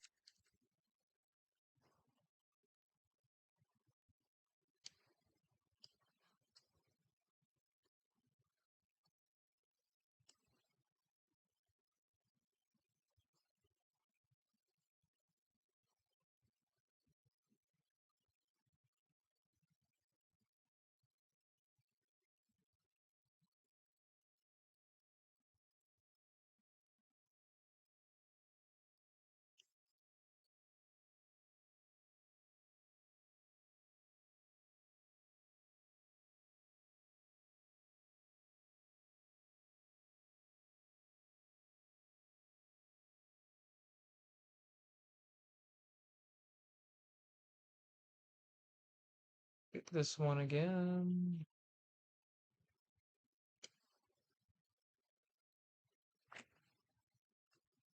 Where's my device?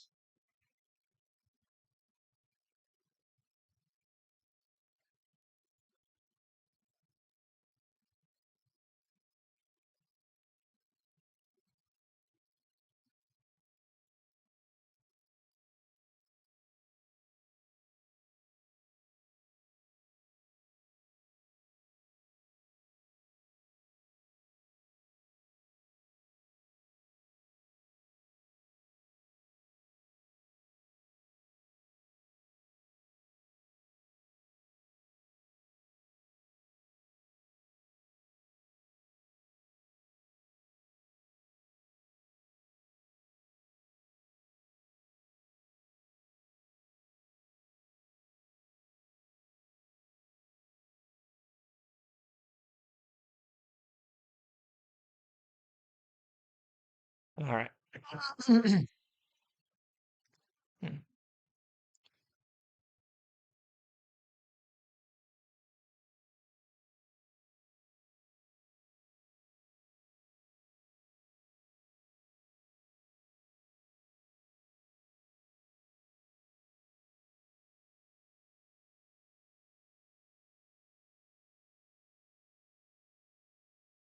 This one is a reused as well.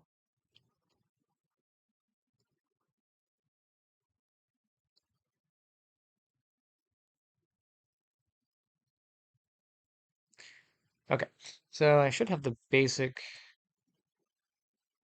terms here. Question is, how do I want to write this on here? think I'll do this on the lower, and then on this on the upper half.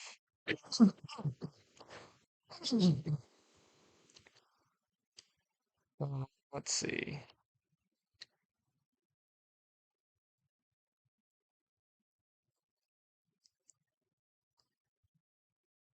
It would be better if I could vector each one of these paths. So a pen tool, and I'll start with this thing. That is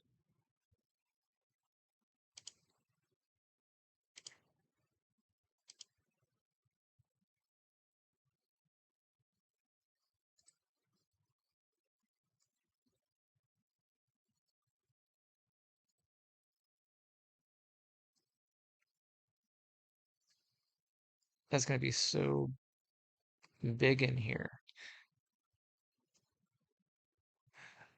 How do I want to do it?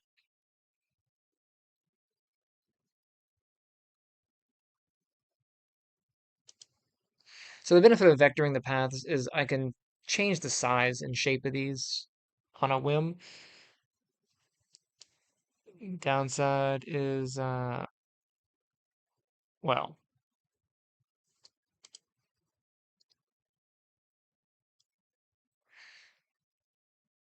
it's more of a headache.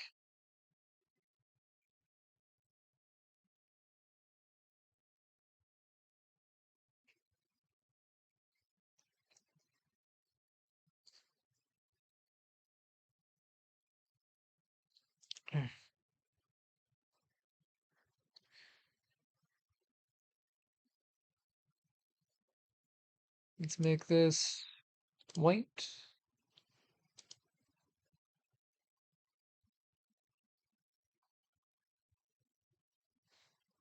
And since this is not such a commanding presence, I'll drop it down to 3 on the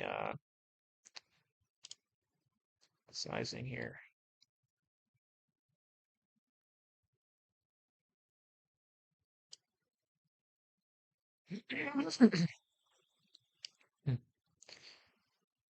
Next one up, I'm going to go ahead and specify these.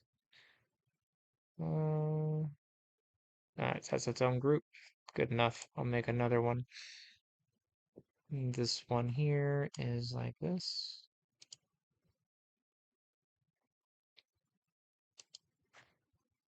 Can I do 3? I think 3. And we'll change the default to white so I can stop having to change it.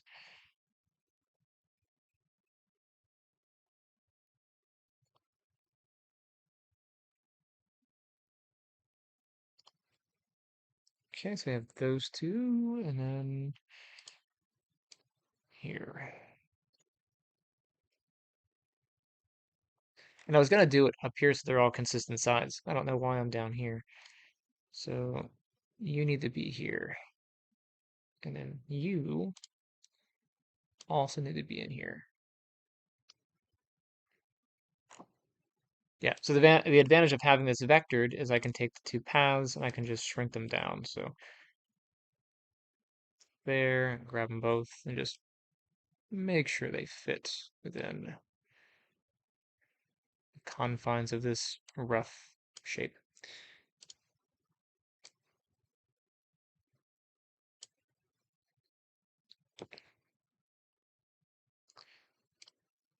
Where's my convert tool? I need you. I grab this one that needs to be curved.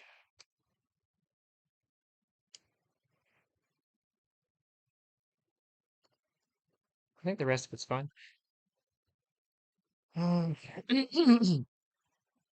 This thing. And put these together. That together. Let's make a new thing. Next symbol.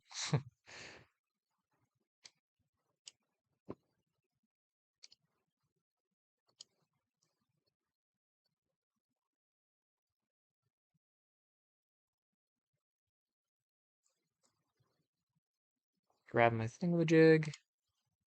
Let's try once again to set the default value. Um,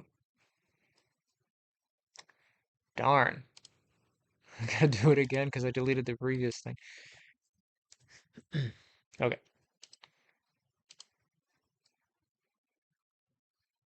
All right, we got that. And then we have a middle.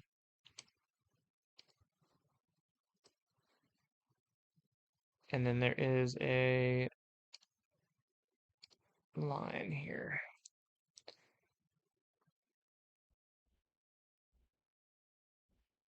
So adjustments. That needs to be curved. This one needs to be longer.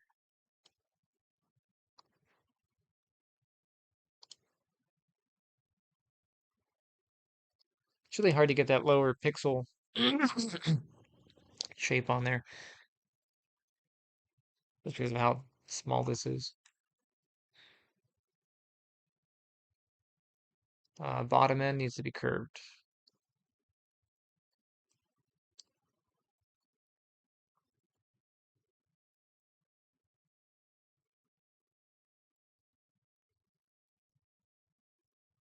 Technically up here on the top, this can also be curved. Where are you at? There you are. That can be a slope up and down. It's not too drastic. Just one of those things. You can't even tell on here.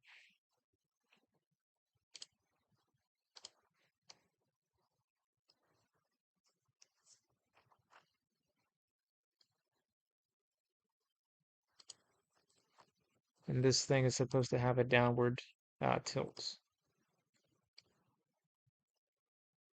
Where are you at?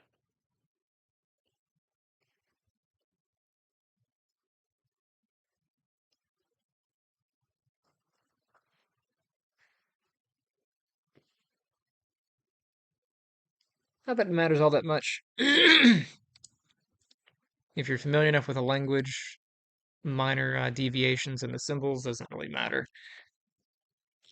All right, anyway, speaking of, where's the next thing up?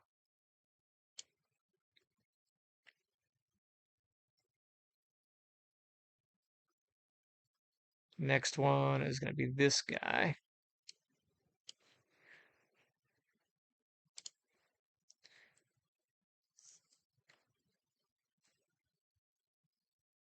I may have to concede and make this thinner.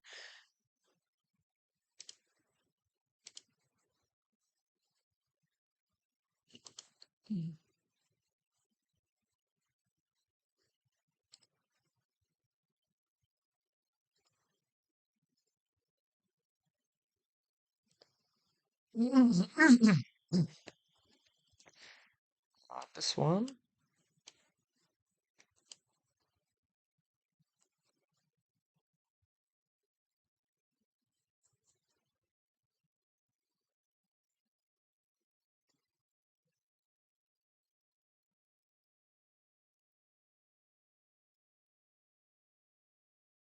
I don't know why I clear my throat so much. I'm not even doing anything.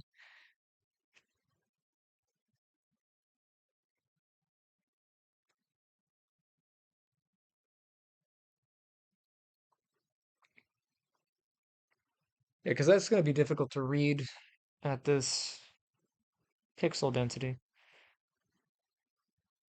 So I might have to scale that if I dropped it down to 2.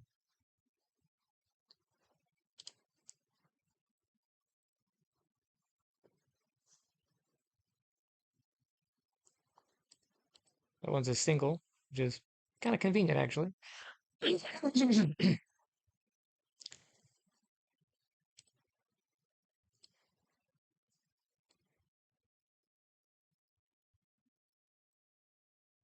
make this thing fit in here.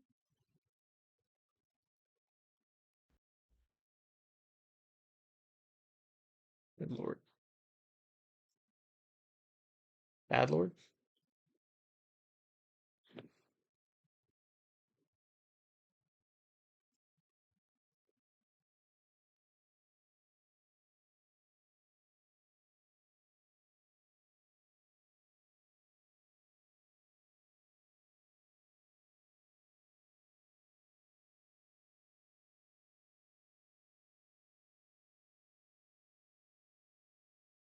I'll go back to each one and thin them out. So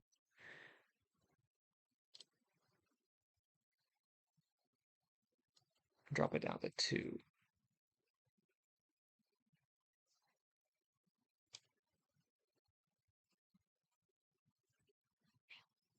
Hi, cat. The cat is saying hi.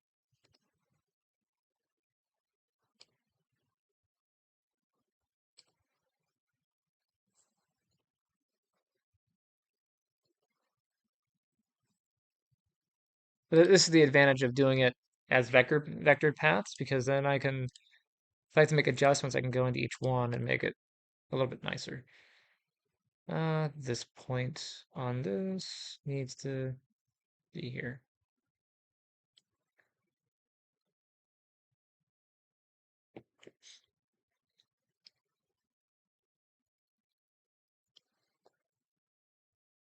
All right, next symbol. This thing.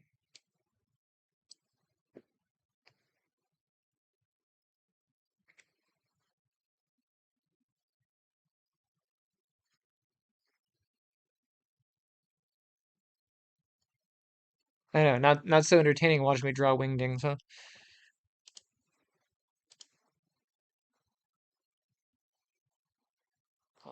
How about I undo that? And since I've gone down to a different uh, pixel size, I'll drop that. Now let's try.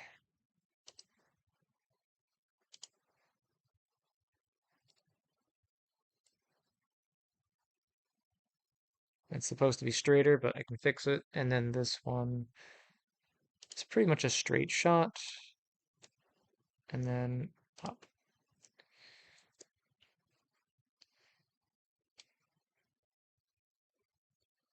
My point tool. Come here, you.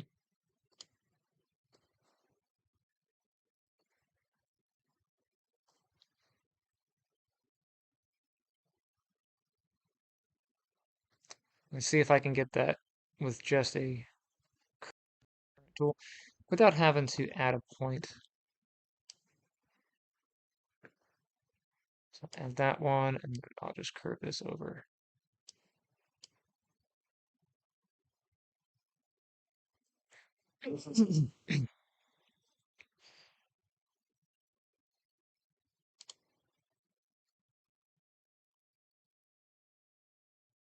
Good enough.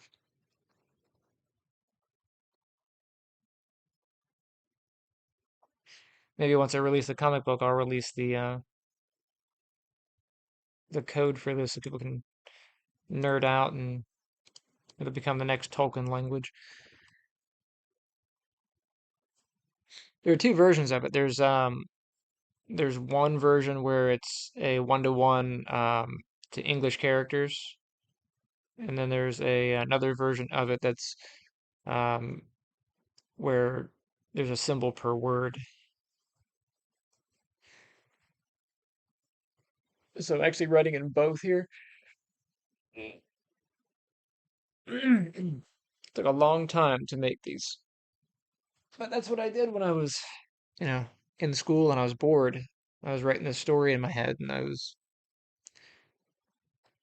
making all this stuff. All right, next thing is this guy.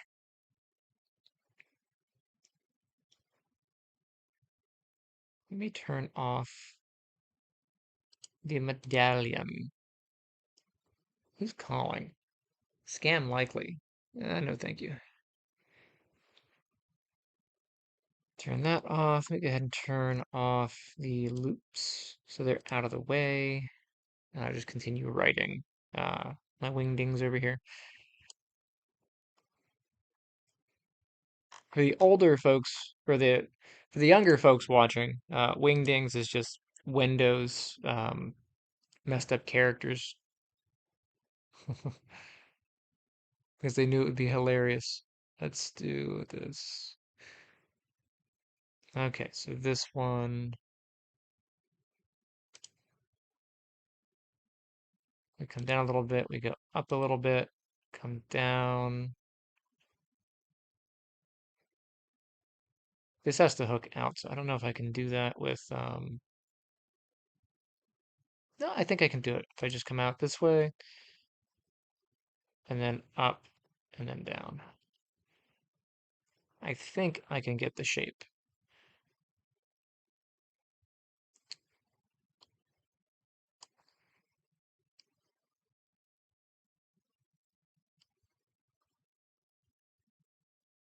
And then here it needs to sort of swoop out.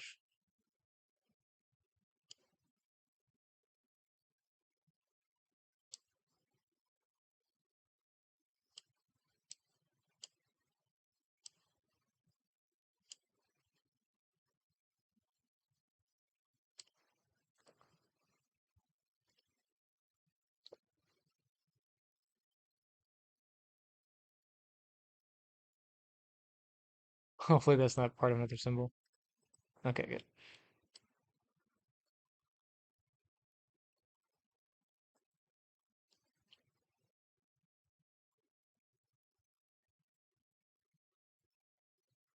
good.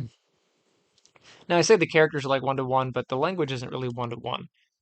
Um, so some things that are, for those of you who want to nerd out and try to decode it, um,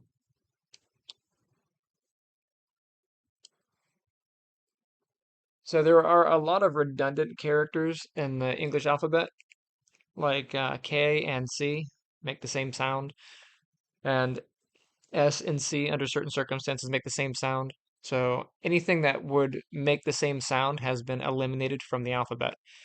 So that's kind of like a thing. And then anything that makes a double uh, sound, like an extended O or extended U or an extended E sound, if you have a longer sound, um, you don't write multiple, E's. There's a symbol uh, that is in there for extending a value. So um, like little things like that. So some things I took consideration in, and I have multiple languages in the story. So this is language of the gods basically, and then there's also a runic one for the sorcerers, and then the different aliens have their own um, language as well. So yep, and then this next one, let's see if I can get that. That shouldn't be too bad. This is mostly round, so I'll just take a circle and I will drop that here. And then for the next part of the symbol, let's enter, I guess is good. I'll start from the bottom and I'll go up and then I'll go over and then I'll go down. And then the last symbol is like this.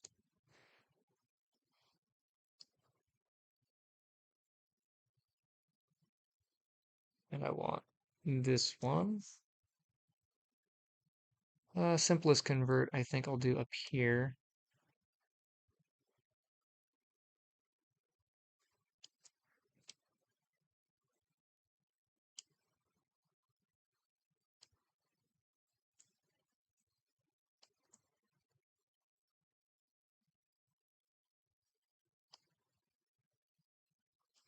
Double check.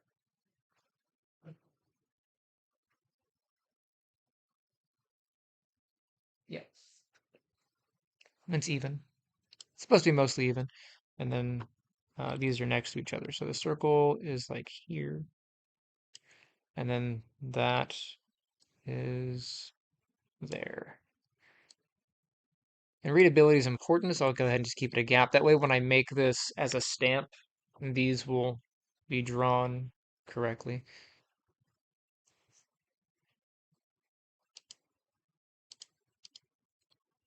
Uh-oh, those are all in the same thing. This, and this need to go in their own group.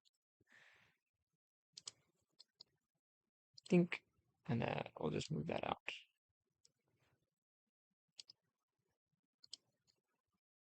The reason I'm not labeling them is I don't want to give away what it is. So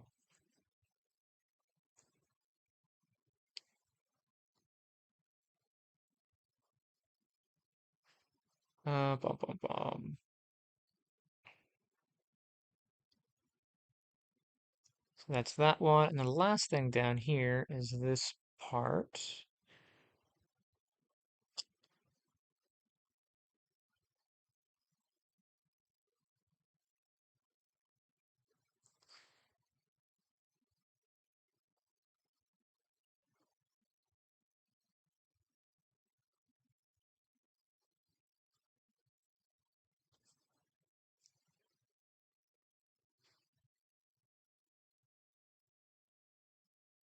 These I will turn off.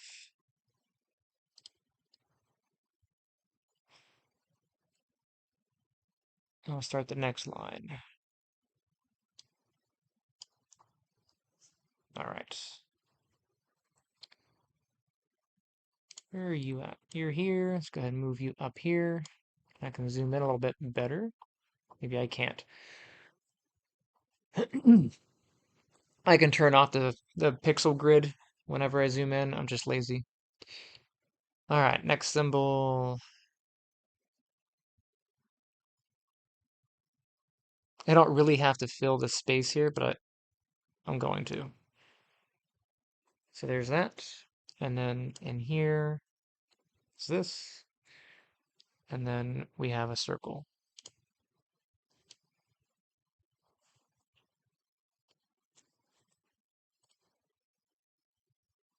And that's the symbol. This one. Let's make a new group. I am group. Normally I put like background music on or something, or I put a background movie. I figured, I would just stream it and you guys can just watch my workflow, um, ask questions or whatnot. I'm not all that super special. I just wing a lot of this stuff.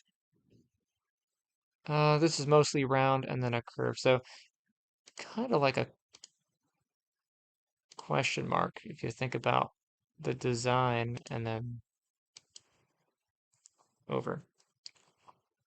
It's like a question mark that connects to itself, or a nine. You can think of it as a nine, kind of like a nine. It's drawn the same way. That's convenient. Let's round this out.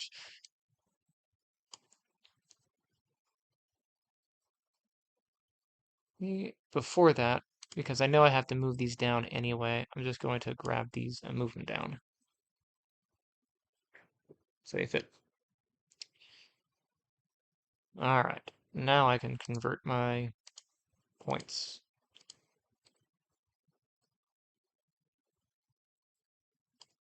One, two,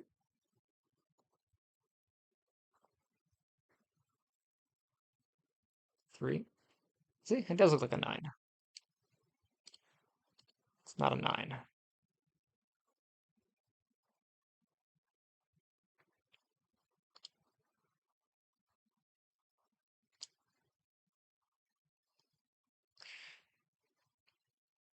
Was actually used to have, it used to be more like an ankh. It had an extra tail, but I removed the extra tail.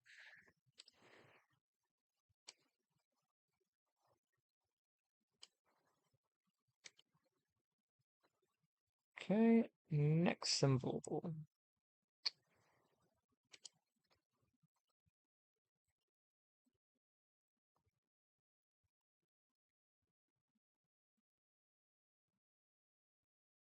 Go away, fly.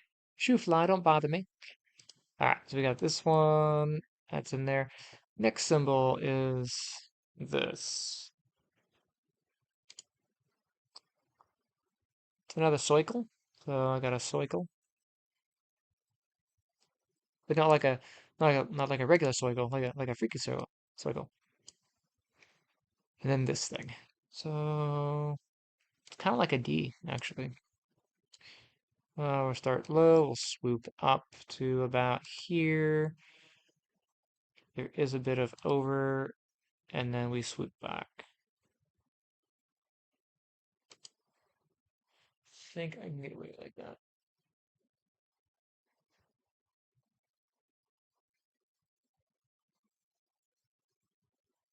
Yep. Okay. That should work just fine. And this Come here, you.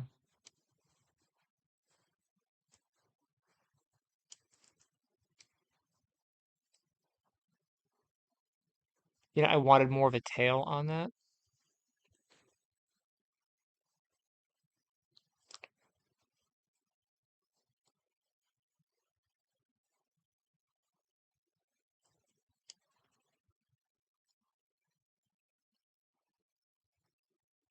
Like that.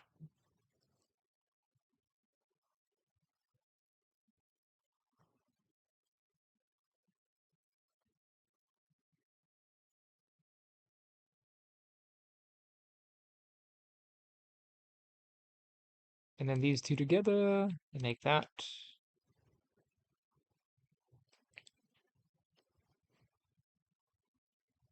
Yee. Next up,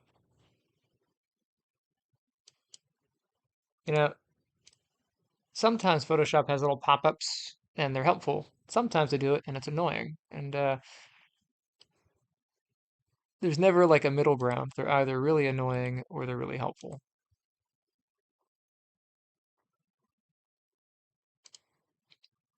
That's mostly the shape, but this is supposed to be somewhat even.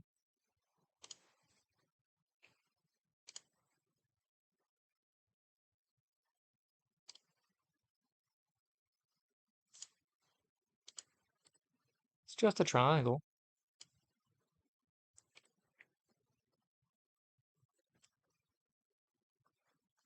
All right, next shape. I'm curious if anybody figures out what it says. You know, post it down in the comments.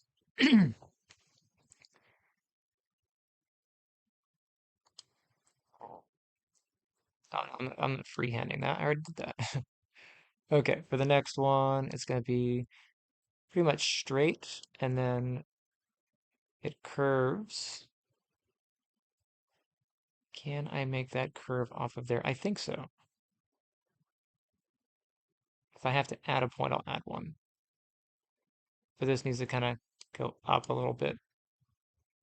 So that goes out, and this should bend out and around. And then the next symbol is kind of sloped over, so I'll just kind of diagonal it. So I'll hide this one, get this one, and see if I can get the shape without having to add an extra point here. So this is supposed to be straight, and then it bends out a little bit this way. And then this one needs to be more of a slope down. Kinda. Let's back that up a little bit. I want to do this a bit more, yeah. And then I can move this point.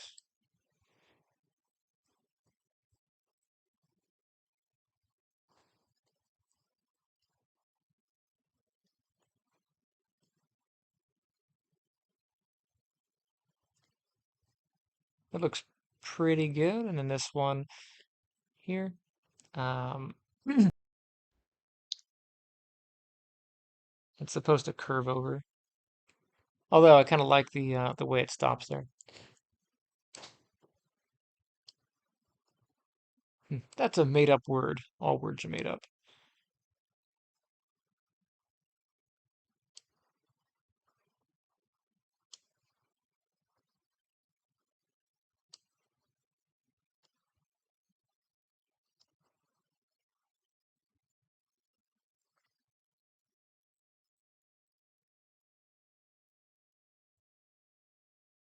Hi, kitten. And that's close enough. Yeah. I guess I could extend the tail end of that down.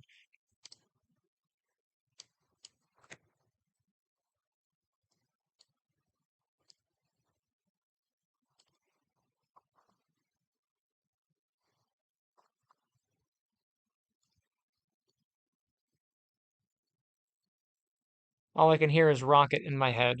Uh, that conversation with Rocket and Thor about Neva, was it Nidavellir? I can't pronounce it.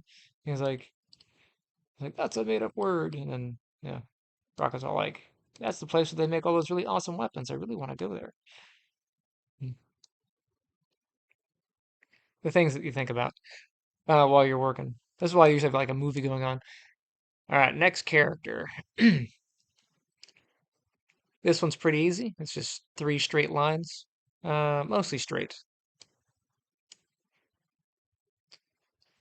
So one, and then the next one. And really, to be even extra lazy, is that it? Yeah, I'll just duplicate and move it, and then duplicate and move it. Oh, hi, Ken. You are so cute. Come here. Come here, Popo.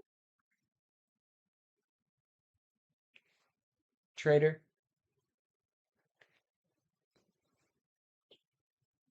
Popo, you should totally come over here. You can totally snuggle over here. You used to lay with me. Brat. Little bratty cat. Okay, so I got these.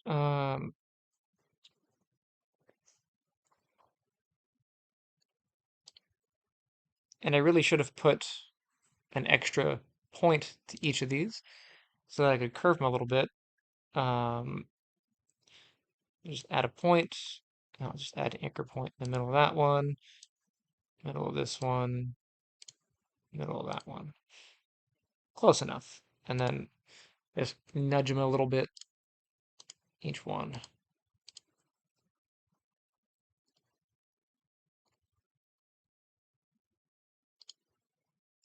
See, mostly straight, slightly curved, like a wave.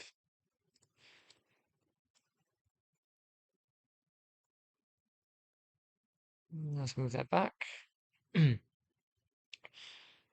then this symbol I actually already made, and this symbol's already made. So let's just go ahead and move those. So I need a duplicate of that, which goes here. And then I need this one, which is somewhere around here.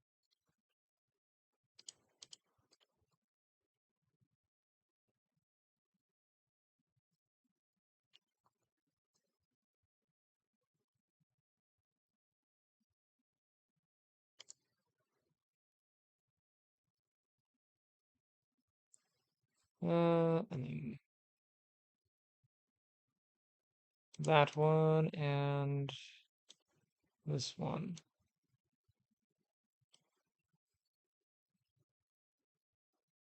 Move those out. I need to get this one in there. You happen to be way up here. I think it's the first one I made, right? I didn't make these in any particular order. Oh, there it is. Aha. Then,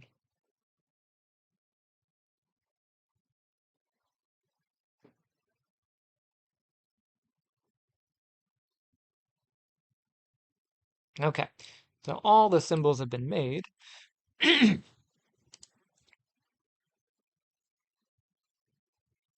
Where is this one? I'll move this down into the current group. M group.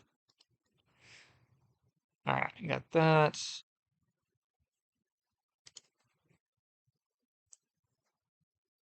I'll just nest this.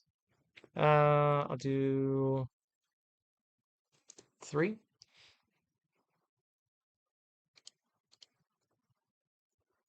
Turn that one off. Oh, that's missing part of itself.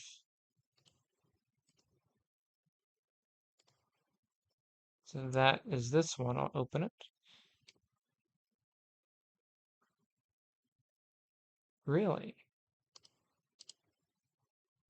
Well, what's this?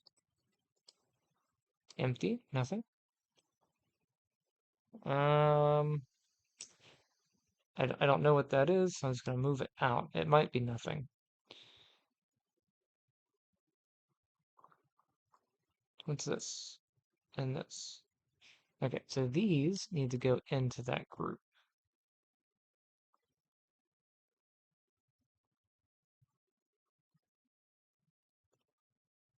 All right, so I can turn that off. Boop. This layer does not appear to be doing anything. So I'll nuke that one.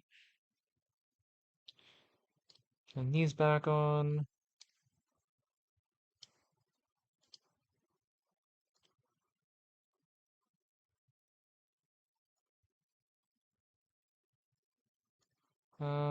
Where's this one?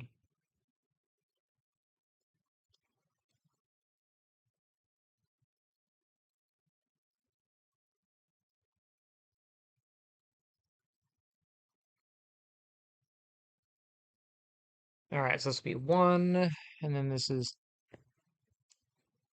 2, and then 3. And then there's the original. All right, I'll go ahead and turn these off. I'll turn on the rest of the medallion and go here. Let's try to arrange this around the medallion here. All right, so 1 is here. I'll turn off the guides. I no longer need them. If I have to draw other symbols, I'll be kind of screwed, but it's all right. I can always create the guides again. Uh, View guides. I'll clear them. Let's get this arranged a little bit nicer. Oh, fantastic. I'm moving something that I don't want to move.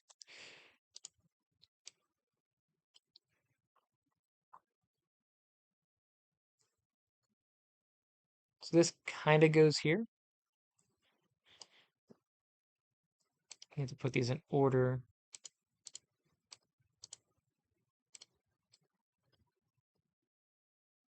You are first. Now I would label these, but I know what this says, but those watching won't know what it says. So the trick is, I'm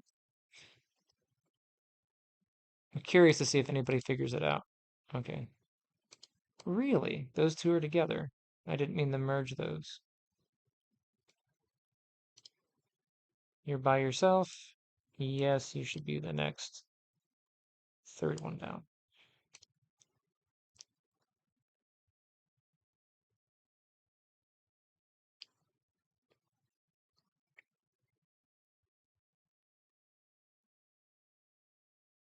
And that one goes here.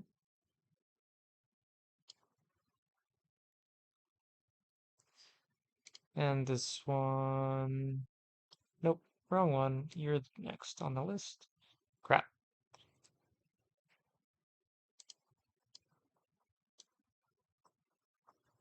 You go here.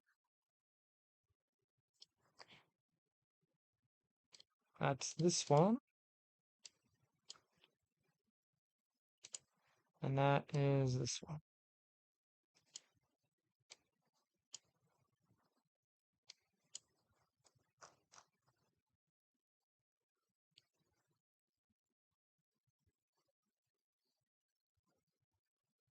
Probably need to start this further back. This one, symbol 2, that goes here.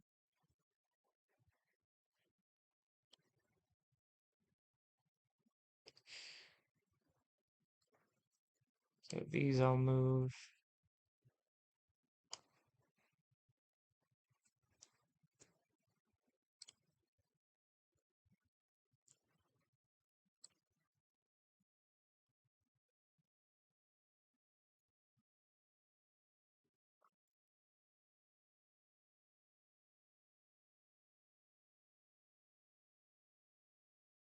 Oh, if I want to be really fancy, I can orient these so that they flow with the curvature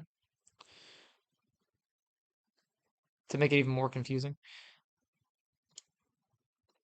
All right, this one, let's move this down. These all gotta go here.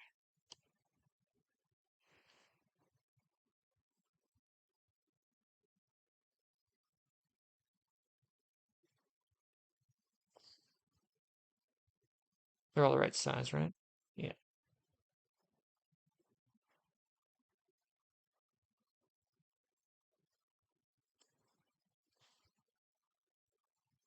Now comes the really tricky part because this is a much larger word to deal with.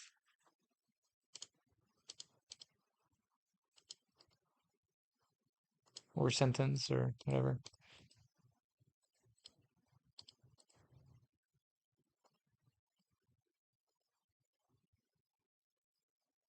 Mostly in order. Okay, so yes, yes, yes, yes. Correct, correct. Last three are out of order. This one needs to be below this and this. Okay, so you are here.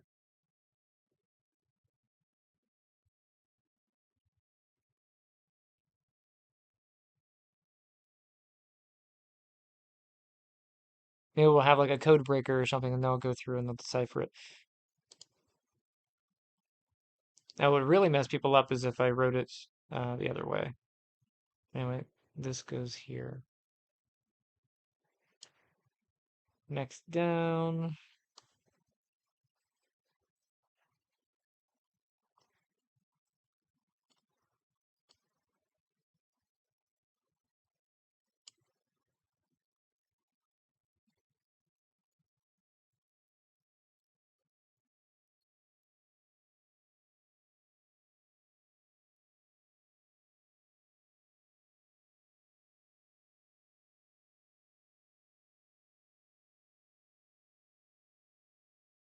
I gotta prep this book for my comic book artist, so he's waiting for me to get these all finished.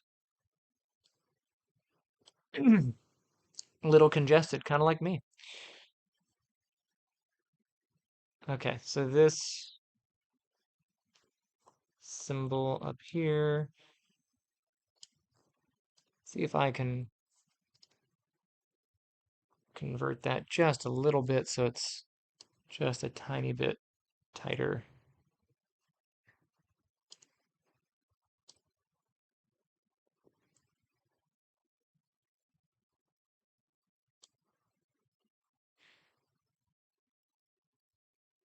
I'm really surprised nobody, fired off like a terrible joke in between there.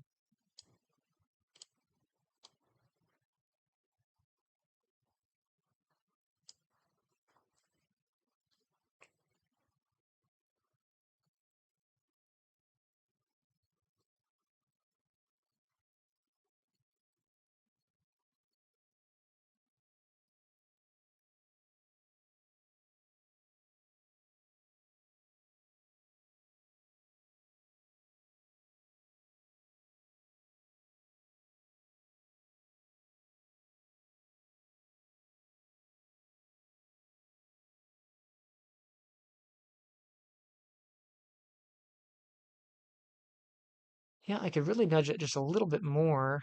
Um, there's a symbol that I left off. That would go here.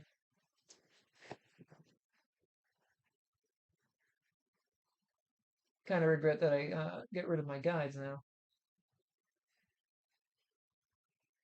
But I think I can wing it. Last symbol on this would be here.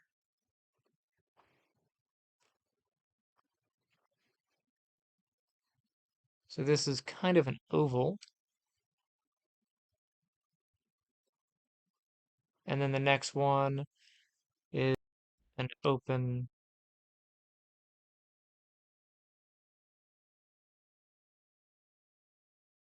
Or yeah, where are you?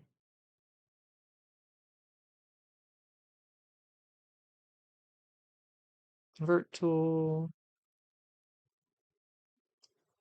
It's a pretty simple one. Really? You're going to be that kind of a jerk?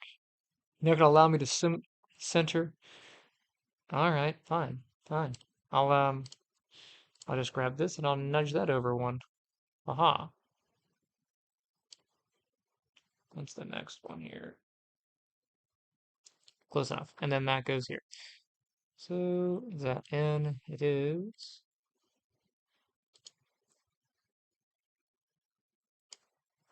There we go. So now it's kind of like a complete circle. I need to adjust my spacing on here, I think.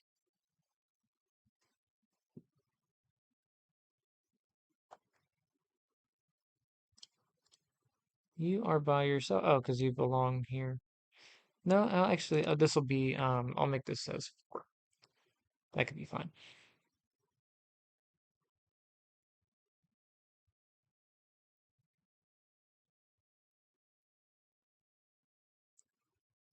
A little bit cramped, but I think I can move this one up some. Where's the next? Yeah, let's move this one up here. It's trying to aesthetically like keep the spacing, but I think that's pretty good. Next one, that doesn't need to move any. We'll start from the end.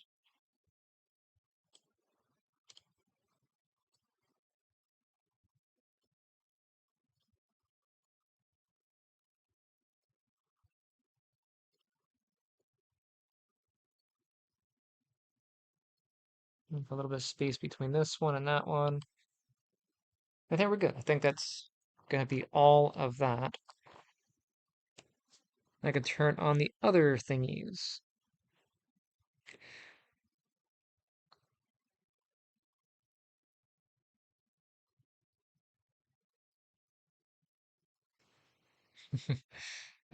Coworker is asking me a thing. Hmm.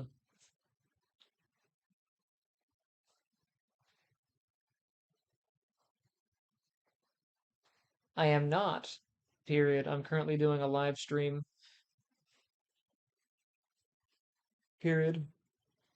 You can always join it in chat.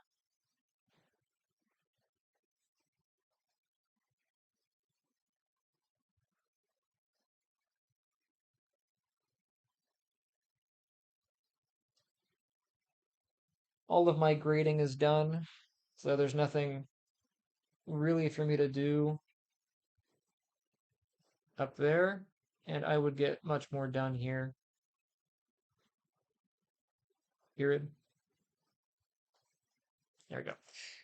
Aha. Now I'll put this back up. Okay. Let me get the other parts of this symbol on here. We got this loopy doop and then this loopy doop like that.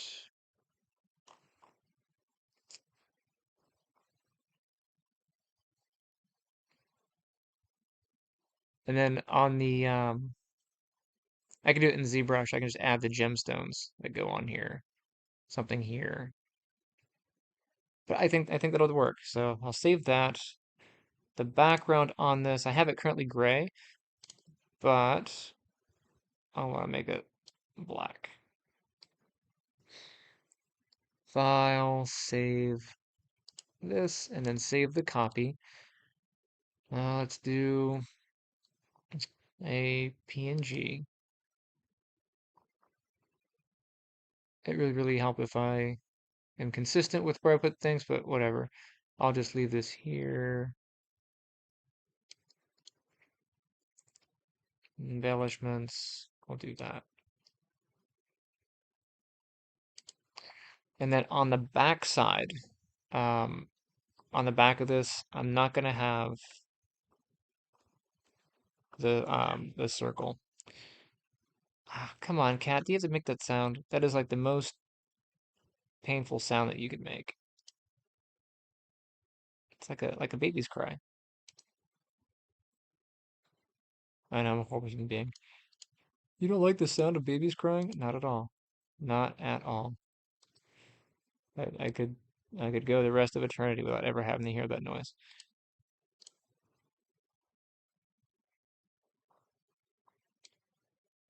All right, where's the ellipse? There it is. Okay.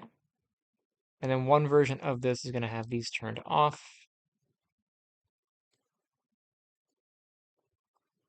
And actually, it'll just be simpler if I take the ellipse out because I want the ellipse in the same spot, but I want to um, remove any of the, there we go. Sometimes it's stubborn. So the ellipse will be in the same place. And then for the medallion, I don't know why I don't have the characters in here.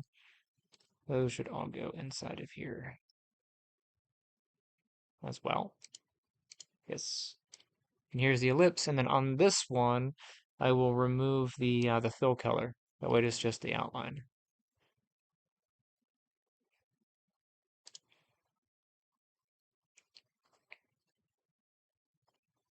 Well, that's kind of cool. And then I'll just to be fancy, I will do one more line across. So if you're not a big Photoshop user, um, apparently this changed a long time ago, but the line tool does not create lines. The line tool very annoyingly creates boxes. So that's not a line, it's actually a collapsed box. So if I grab my point tool here and grab this and move it, um, where we got? This is technically a box. Um, Now you can adjust the settings, and I did that earlier. I changed my line tool settings to get it so it's just a single line. But then you have to deal with like the line width. So like on here, there's some settings you can do to make sure it is a single line. But it's just such a headache to deal with the line tool that I don't even bother with it anymore. Instead, I just go to my pen tool, and I make my layer, and I just click a point and then hold shift, click my next point. It'll create a perfectly straight line, and then hit enter, and I'm done. Easiest way to make a line, pen tool, 2 points, and you got a line. And I think this is center.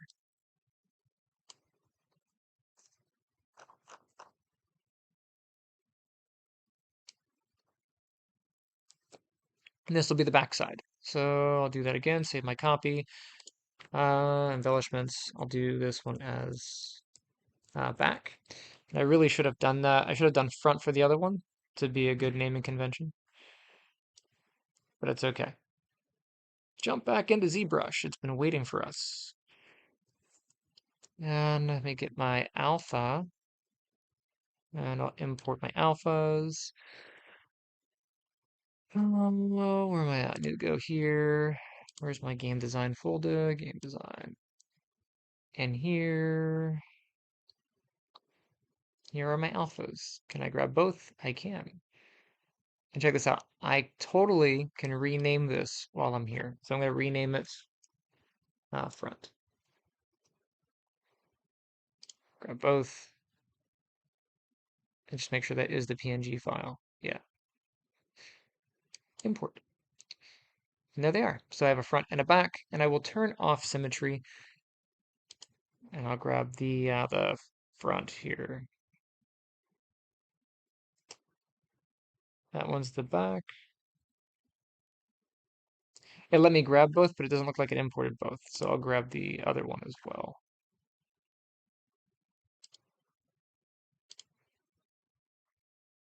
All right, I'll change my drawing method to drag rectangle.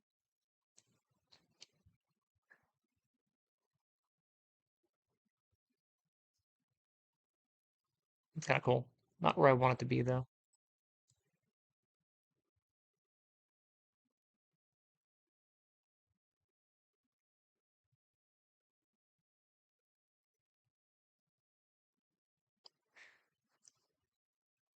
Let's change my fall off on my brush.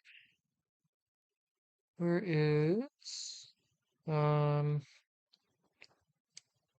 brush size? Where's my fall off? Focal shift, draw.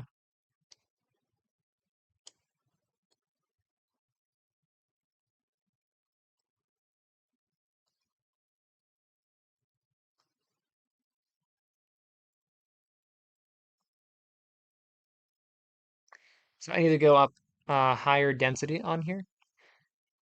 So I'm already at 1 million polys. Let me go up.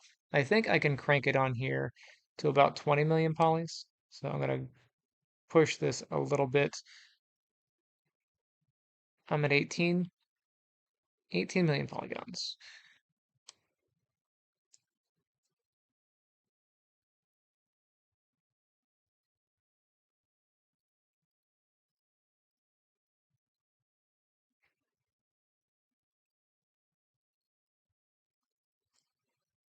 And if I live with that, it would literally be part of the book. You can see that raised up.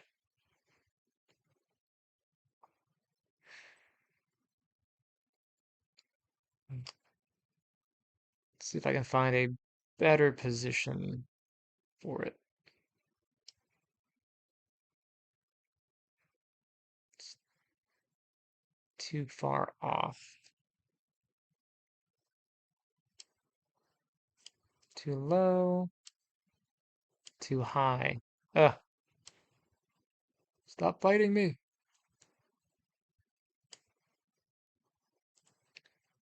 Actually, what's my intensity? Let's drop this down to like 10.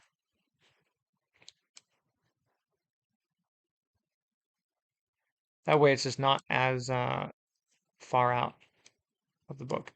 Now I can make it go up, or I can do an inverse and have it go into the book. Kind of like that.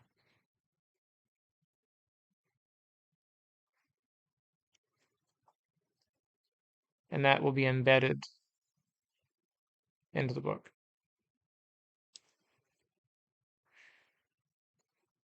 The only issue is I have to play with the values to make sure that that's going to go. I'm pretty sure that there's like a setting where I could just plant that, but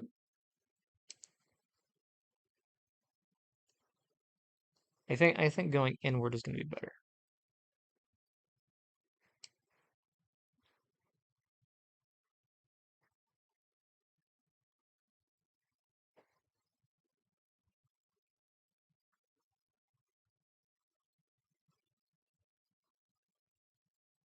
It looks like it's mirrored.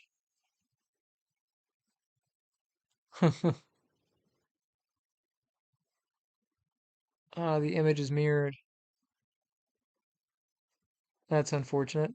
That's almost perfect too. An almost perfect draw. Uh, I think my focal shift is backwards. Yeah, I have a negative focal shift. Oh, that was a perfect draw too. Let's change it to a positive focal shift. Let's focal shift this way. See if I can do that now.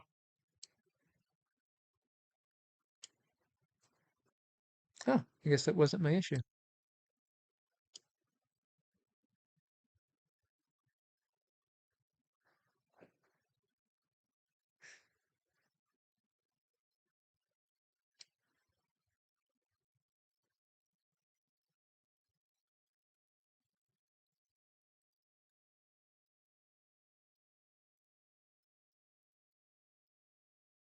Let's see, let's get a brush.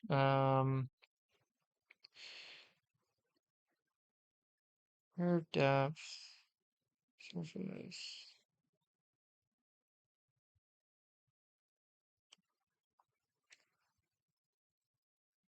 Weird.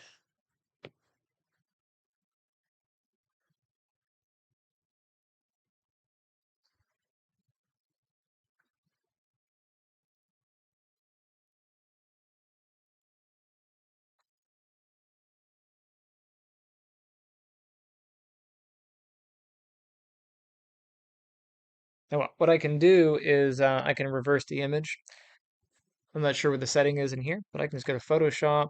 I can grab, what's this? I'll turn this one off, turn that one off. So I'll do these as back. Go away, you. And I'm losing my corners, but I kind of like the way it looks with the corners being dropped. So it's all right. I'll just turn the back off. I'll turn the front back on. And then for this, what I'll do is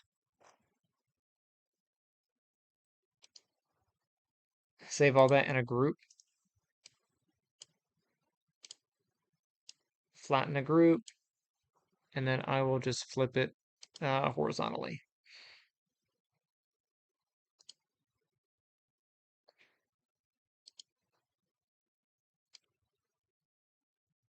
This would be the front inverted. Yeah, I'm not sure why that's getting weird, but whatever. So I'll do front invert.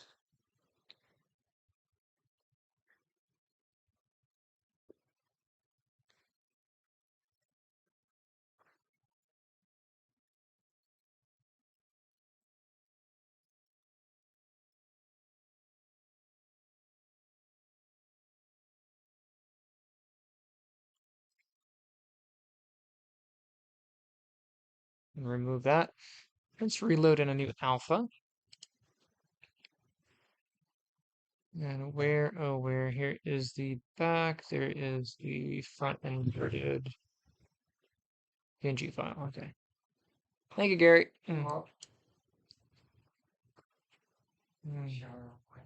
Sure.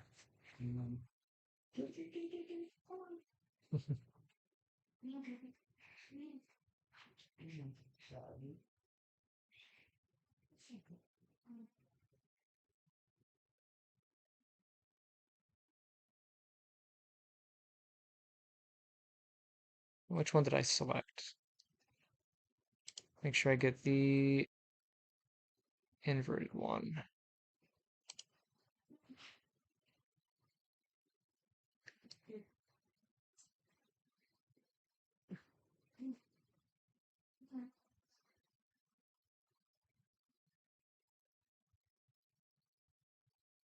Huh.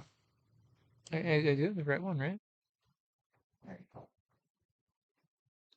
Can I have a good one? Oh, Lonnie, Yeah. tell Maddie that my food snack thing for renewal has come up. Okay. So, because I really need that, especially in winter. Food snacks. Yeah, food's kind of expensive these days. Alright. I'm on the right one, right? That is, that's the back. There's the front. And then where is the front invert? Yeah, it's the one that I should have.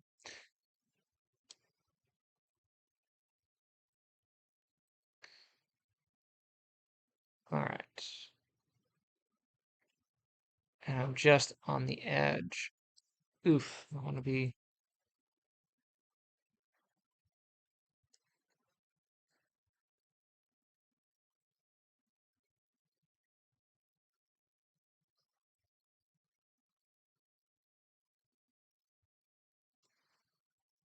See, I was here last time. I got up just like a pixel.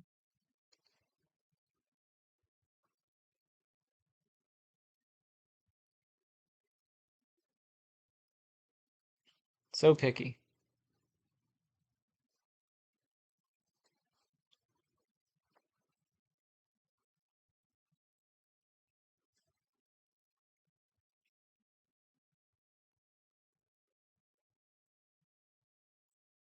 Okay, I could be happy with that. And there is the symbol kind of drawn in. We have the depression in there, and then I can paint it and make it all pretty. And then on the back side, it looks like it projected through. It should not have projected through, but it's okay. What I will do is this.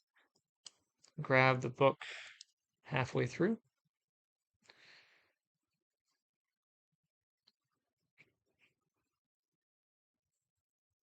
Let's get rid of that. And grab half of the book.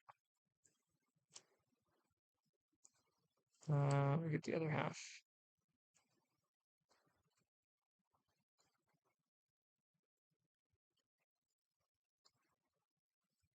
Okay. I gotta do it again, which is sad, but it's fine.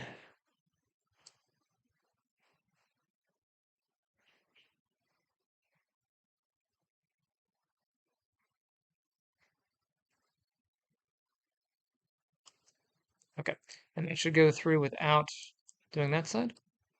Yay. Then I'll just flip the mask, and I'll do the other side with the back. And it shouldn't matter um, with the back here.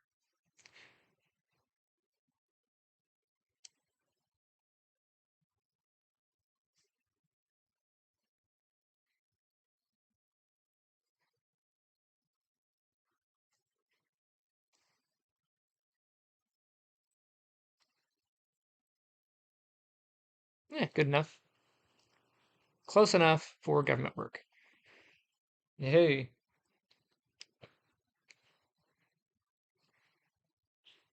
Let's change my brush size again.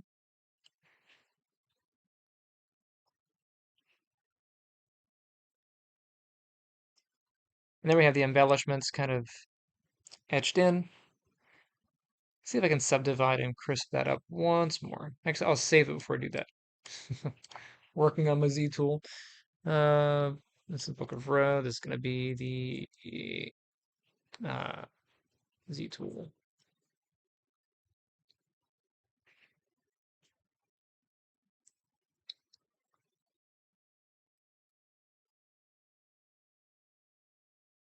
All right. Let's see if I can do one more subdivision.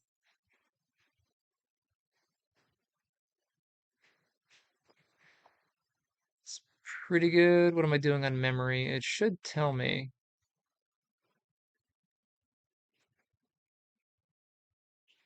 I'm at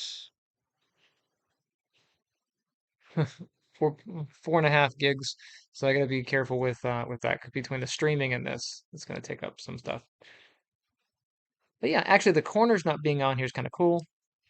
That's fine, and that's fine.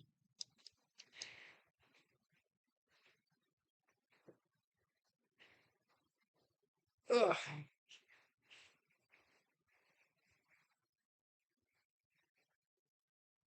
And there are some other things I can do to this, kind of sell it. So let's go ahead and get. I'll just duplicate my current. No, I don't. I don't want to do that. We'll save my current tool though.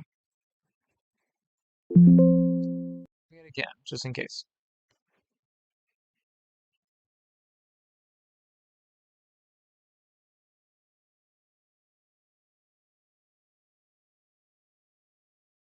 All right. Let's throw on some color. Let's see. Might be a good base color.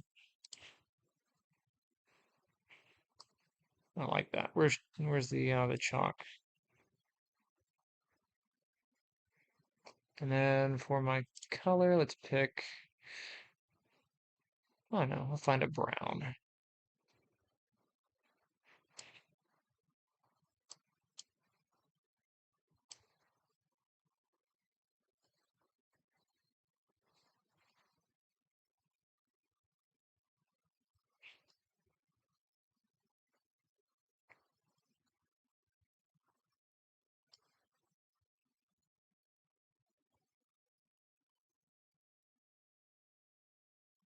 Go back to my Matcap red here.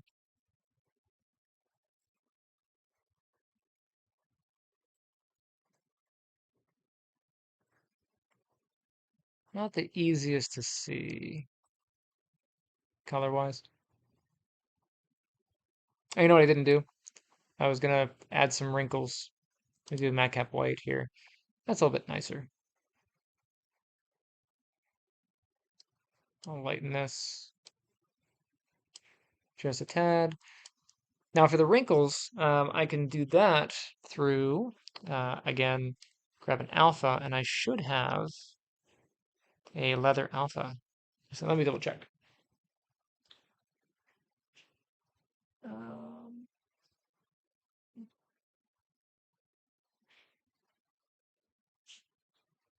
Games design.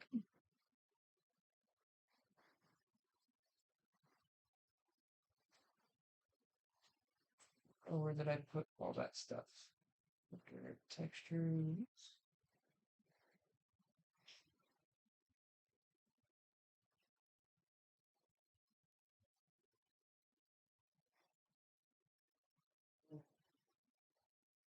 Yeah, that should be right in there in that folder. Okay, so that's gonna be, oops, uh, import. Let's go back into the game design folder and then inside my textures folder. I should have a leather. I got two different leathers. I'm kind of blind, so I can't see which one I actually like. Let me look on this one over here.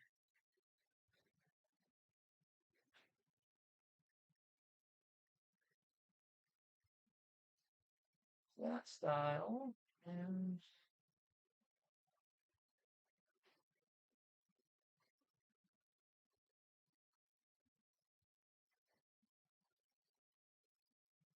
oh, they look like they're both the same. Yeah, that's the Photoshop file, and this is the PNG. Okay, so here's the leather, and what I can do is change my brush a little bit so that um, I don't add the leather pattern to anything that's already raised. And so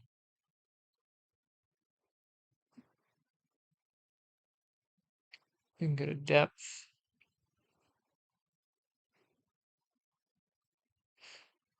Actually, it'll be easier if I do it through masking. We'll go down and get my masking tool. And I have a mask by cavity. There's also a mask by depth, but I'll do mask by cavity and then I'll just click it. It's gonna take it a minute.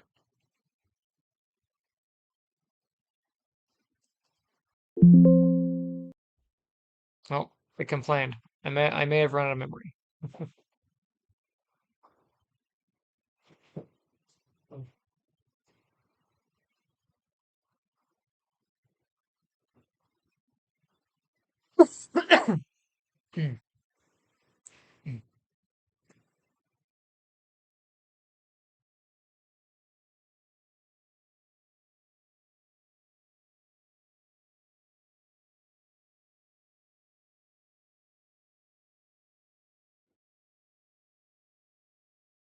Oh, oh, what if the stream is busted?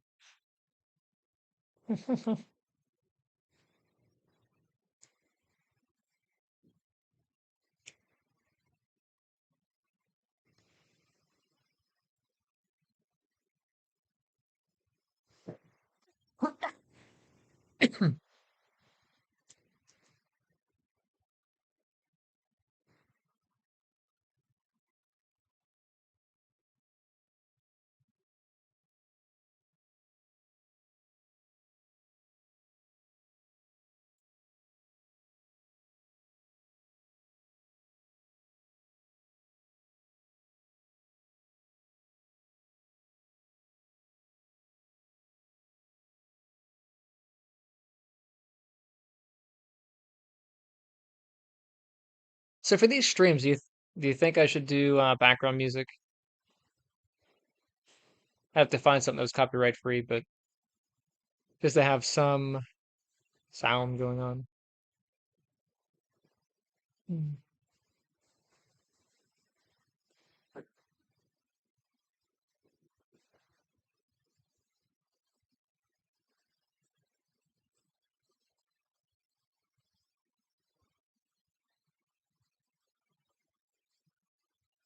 Anyway, my mask by cavity is kind of locked up. I hope the stream is still going.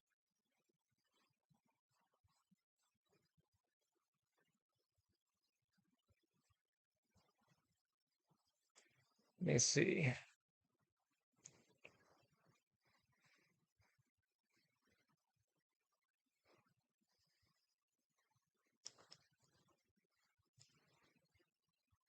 Anyway, my mask by cavity is kind of locked up. I hope the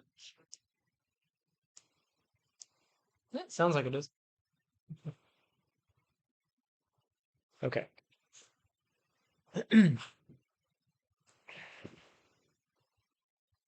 I have a choice. Uh, I can wait for it to figure itself out, or I can close it.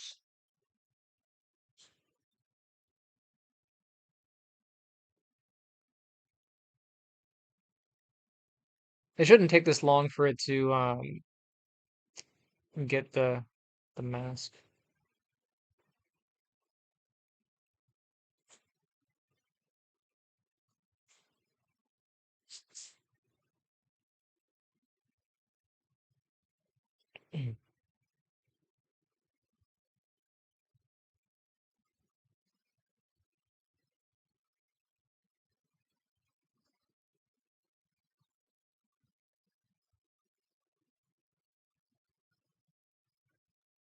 All right, let's open up Task Manager and find out.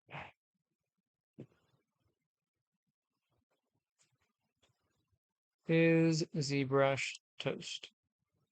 No, it's running. It's still going. What's my memory? Uh, Processes. Where's performance?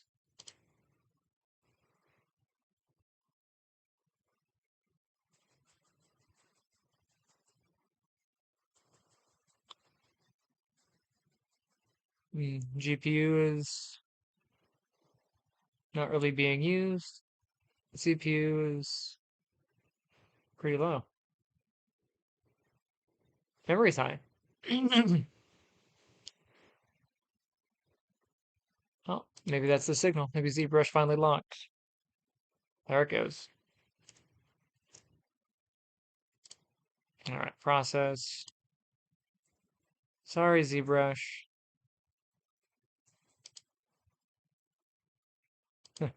It died a horrible death.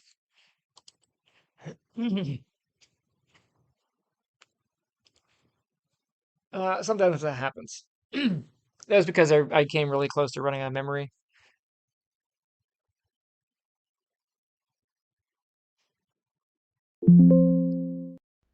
Yeah. Why do you not remember my preferences? Come on now.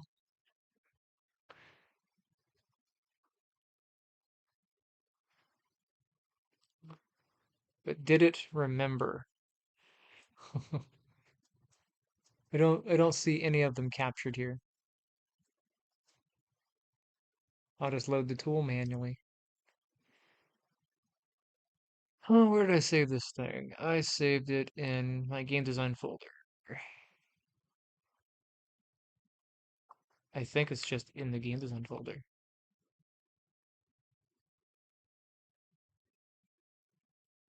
Um, my projects default scenes. I could uh edit this video, but I never will. That's just something that will never happen. Um, TGC, Book of Row, here it is.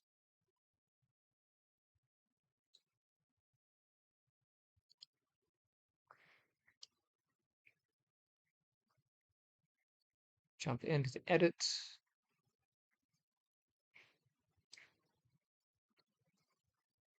Yay. That's why I saved before I ran that process. And my thumbnail is back up. So the thumbnail is supposed to help you visualize the angle your object is at. But I get the picture, okay? I don't need you, thumbnail. Go away. So really try to turn the thumbnail off every time. And I don't know why those don't ever save.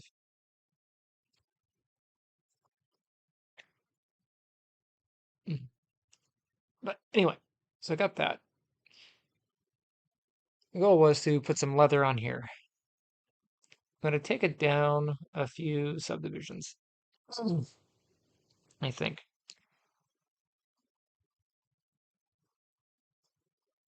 Oh no, so I'm not doing too bad. I'm at 14 gigs, so maybe I can run it this time. Let's go, to, gotta do the backside. Yes, backside's there. What's my subdivision level? 10. Yeah. I'm at 73 million polygons.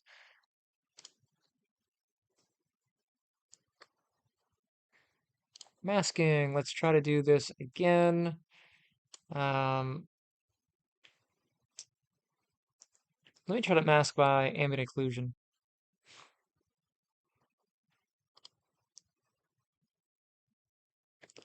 It started. It's a good sign.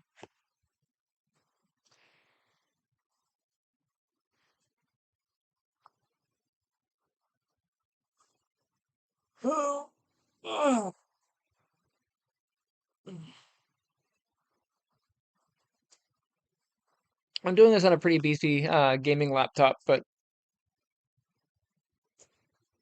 that doesn't mean anything. I've only got 32 gigs of RAM.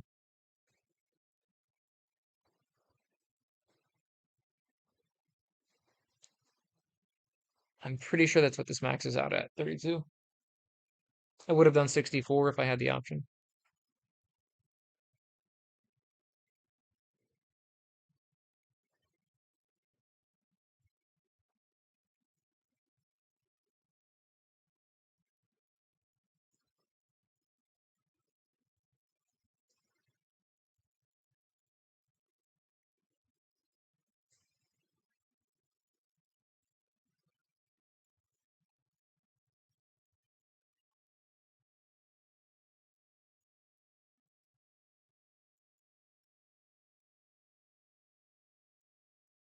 It'd be nice if it would give me a progress bar.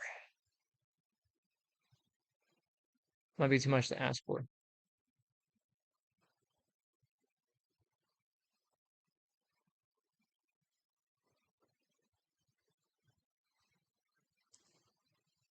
Now, a weird quirk in ZBrush is if I leave my window, like if I try to do something else, it might crash.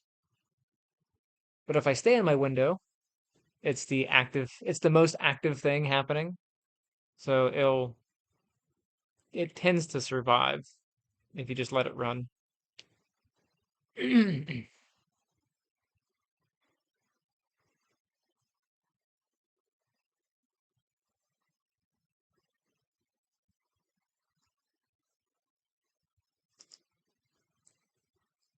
If this AO pass fails, I will just do the leather pattern for the stream and then I'll correct it later. I could take it down a few subdivision levels, but we're just kind of stuck.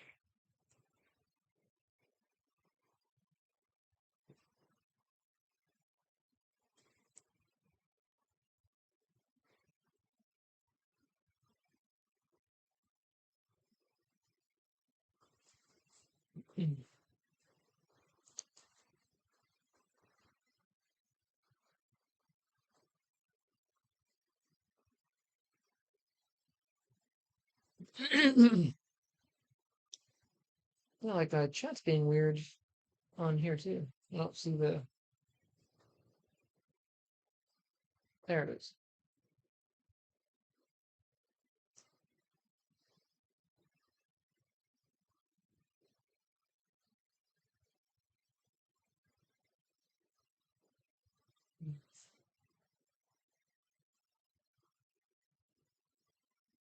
So for a while the chat was not popping up, but now the chat's up. So those of you who ducked out. Um, so hey Kyle, how's it going? Good morning. I and then uh, Dinah Krishna. Thank you. Appreciate the comments. Can I do a tutorial on animation?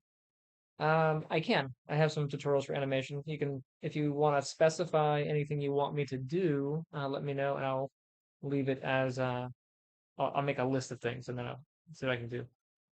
But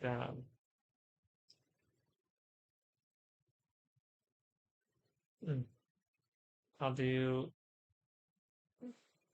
yes, I can do animation.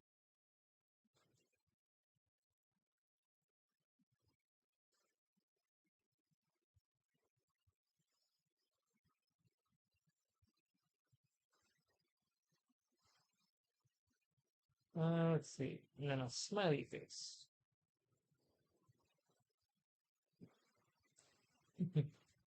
There we go. Hey, I can now actually see the chat. It wasn't popping up for a bit. Safe to say, my AO pass failed. I'm gonna go ahead and just nuke it again. Sorry, ZBrush.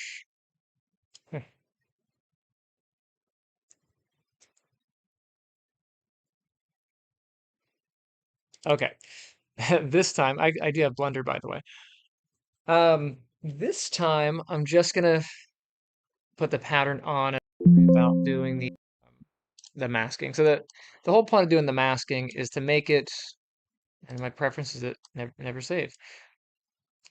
Really need to find out why that doesn't save.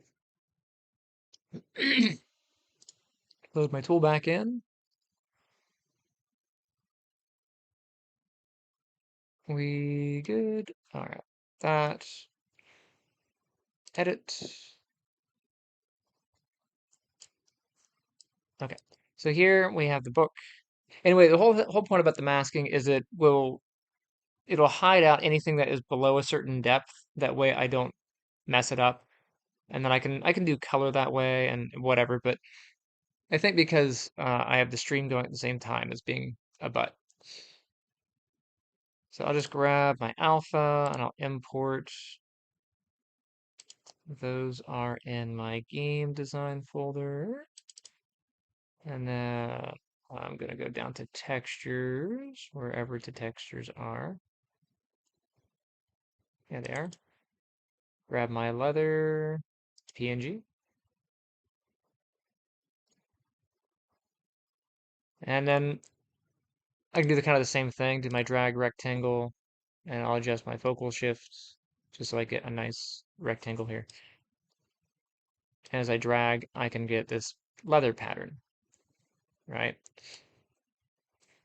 The advantage of having my focal shift like more centered. So if I set this back down to 0, as I drag this out, it'll be more circular, and then I can blend the pattern back to itself.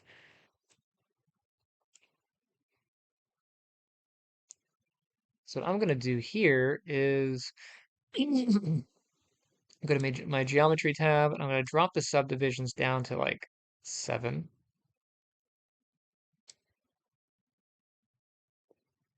It'll give me this kind of wrinkly pattern. And then when I go back up in subdivisions,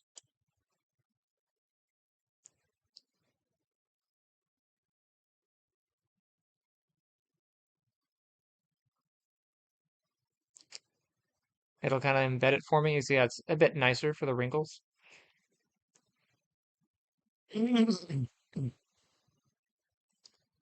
I'll go back down. What was that, 7? And I'll undo that. But we actually have an option in here. If I go down to where is it? Always forget where it's at. Surface. We have a noise option. And I can apply a general noise to the entire thing.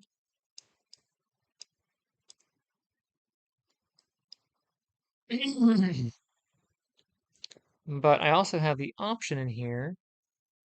Where are we at? Not there.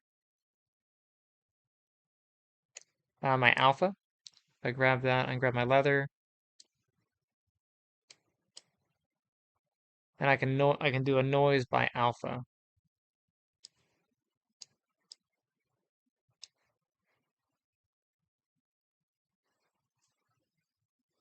We'll keep it on 3D. Alpha scale, I'll just change the size of the alpha here.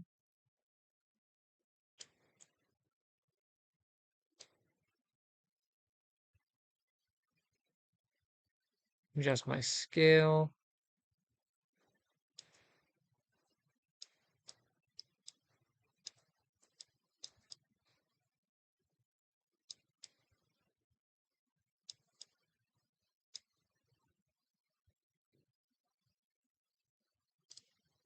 I think 10's good. Bunch of other settings I can keep if I want, but I hit OK. And see how this is.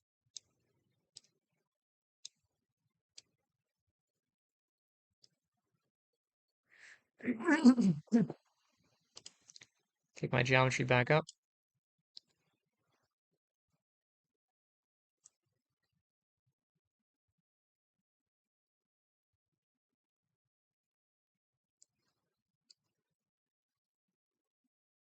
We can see that pattern kind of etched into the material. Nice.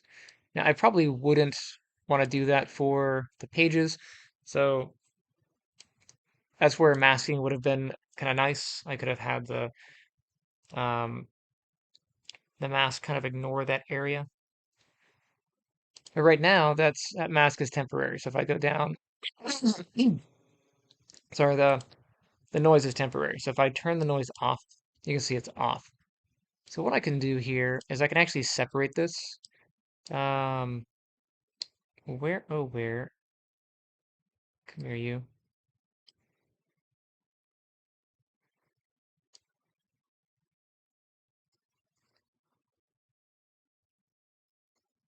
So I turn on my polyframe, and I can create so go down where we got poly groups, and I'll do auto groups with UVs.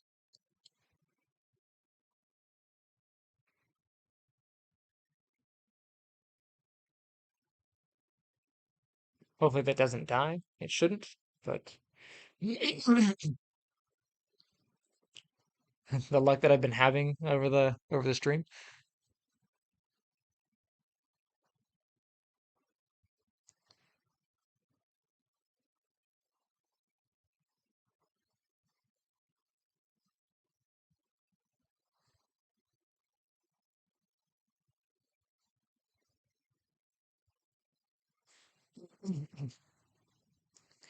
So really I should have done poly groups before I did anything else, but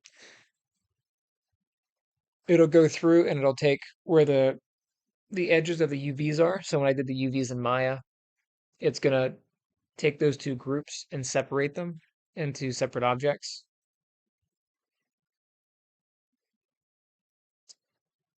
Assuming it doesn't crash. It should not crash for this, but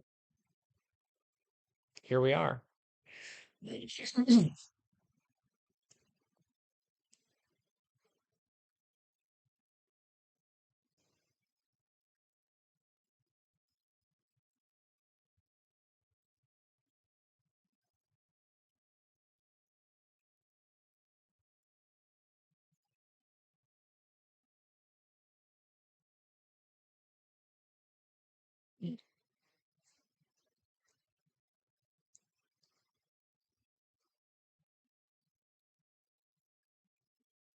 It would be nice if you could give me like a progress bar.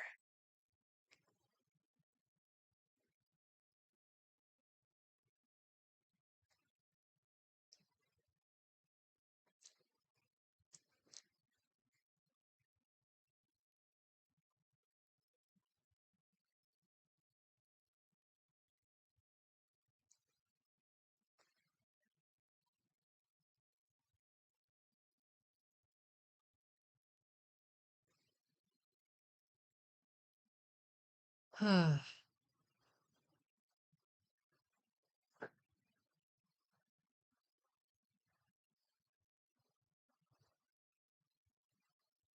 I cancel? Can I exit?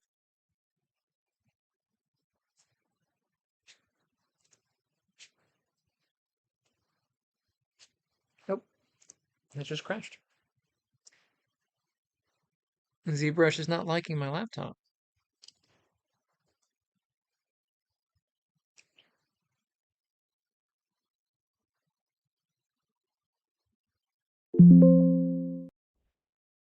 Yeah. Go away, thumbnail.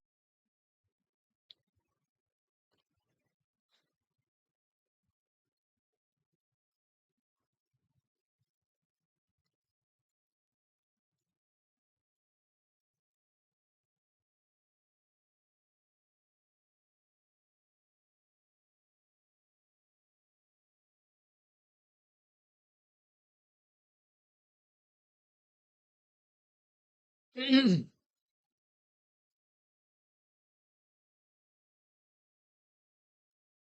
try this again. How many rinse and repeats do we have? Okay. What's the point of spending 2 grand on a machine if it's going to do this kind of stuff?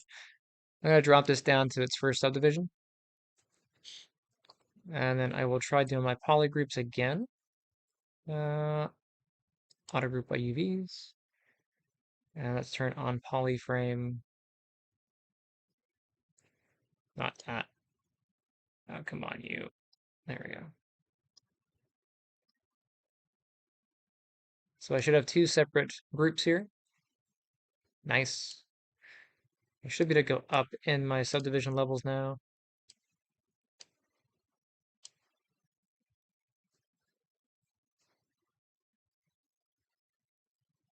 There we go. And the polygroups were maintained, which is good. And then I can take this, go back to my surface, and I want to hide by polygroups here. Um,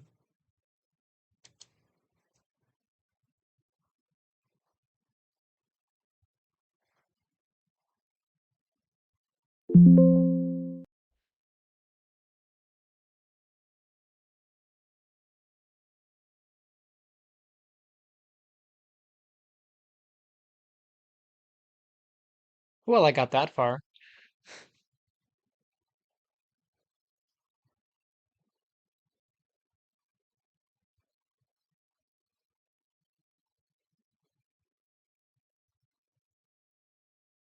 Yeah, it shouldn't.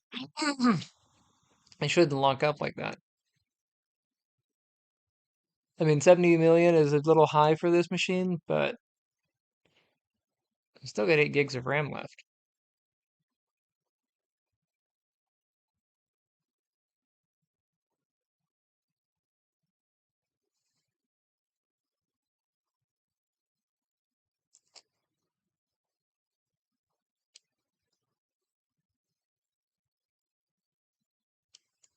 Oh.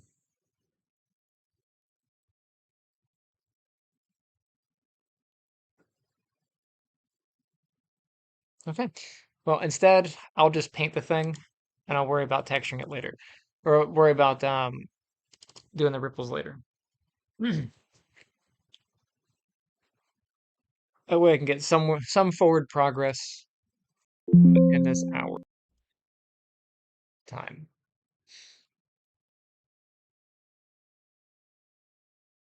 Because I've got more to do today. Thumbnail. Load my Z tool. Thank you.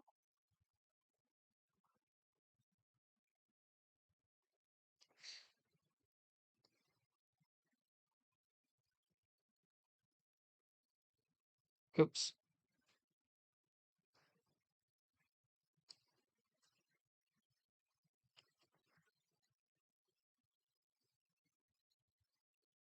Okay. Let's go ahead and I'll throw on. I should have a skin color. Where is the default skin? Skin shader for leather is basically skin, so I'm going to go with that, and then I will change my color to a brownish color. So brown is about here. So, fun fact, brown doesn't exist. It's just dark orange.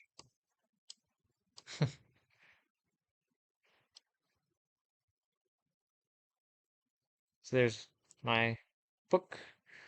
Um, like that. Let's go down to my lower subdivision level here. See if I can do my polygroups again without killing it. Polygroups, auto groups based on UVs. That should be doable. And I will save the tool.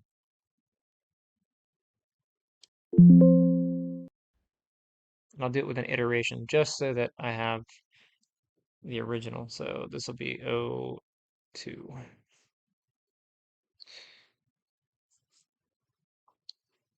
All right, I'll turn polyframe back on. Get the, come here, bar. Thank you.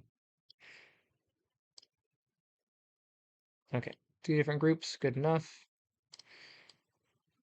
I can close that.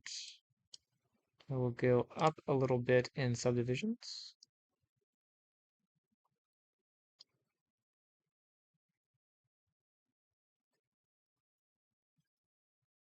That's not clear enough. That's a little bit better.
Alright, and then I'm gonna grab this group. Okay, gonna go back up in subdivisions.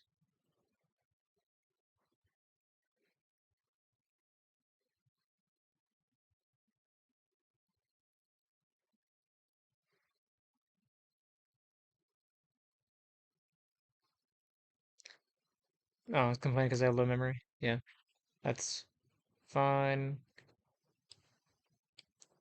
So with this poly group selected like this, I can commit this to this object here. Oops.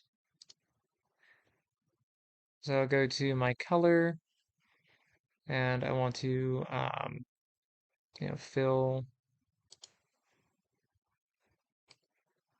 object. I'm gonna switch over to mRGB. I'll take away the paint with alpha. So this will give me my material and my RGB channels. I have that, and I want to commit this to a texture, but I also want to swap um, polygroups here.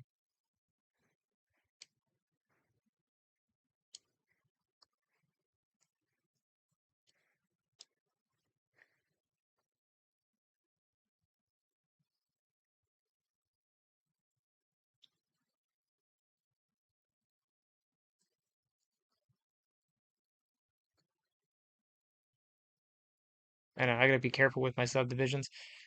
They're a bit high. Grab that one. And then on this, um, I'm gonna tan these a little bit as well. So for the paper, I'll do that maybe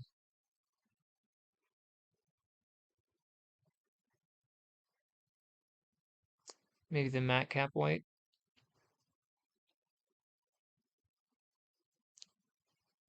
I'll do chalk, and then I'll change this to a tan. So color, and I'll bring this up to like an off-white.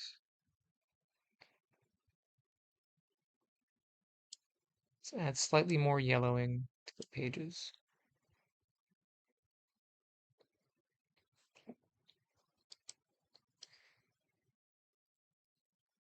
And that I'll do fill.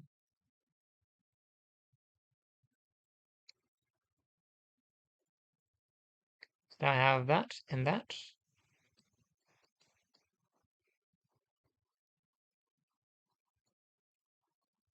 Go back up to my color or my subdivisions.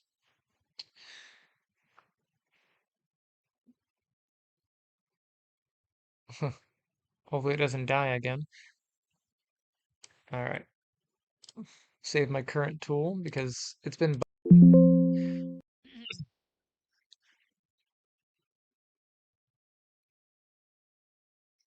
All right, so I got that. And with that committed to the texture, I can actually come over to my texture mapping and I can create a texture from Polypaint.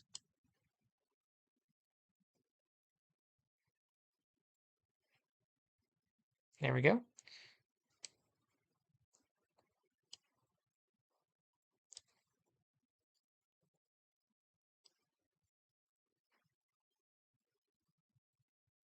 And I'll just turn the texture off.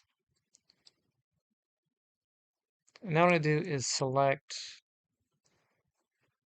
I want to just paint this. So where's a good metal? Uh, reflect yellow. Here's a gold. Here's a gold. Amazing. Make sure I have RGB. Yeah, I'll just adjust my brush here.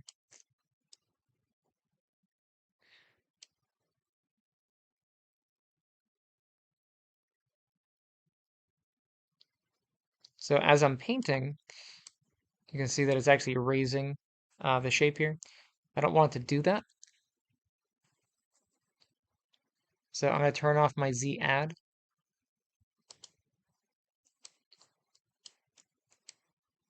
Now I should just be able to paint on the flat surface.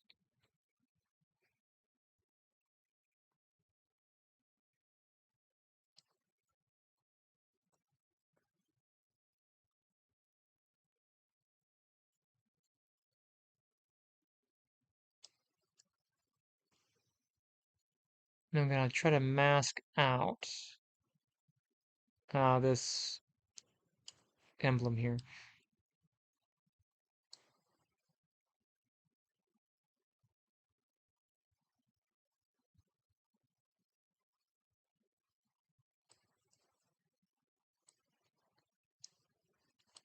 It blurs like that because I move it.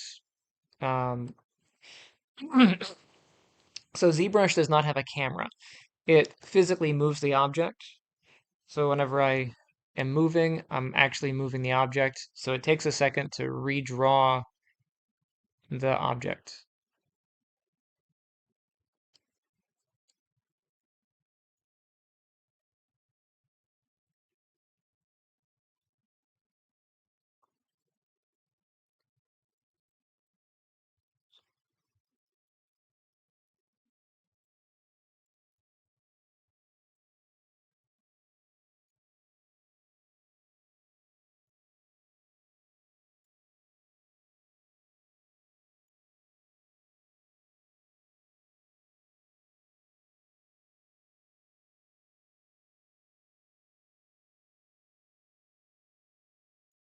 Whoops. I'm trying to get this mask really tight up against the edge of this thing.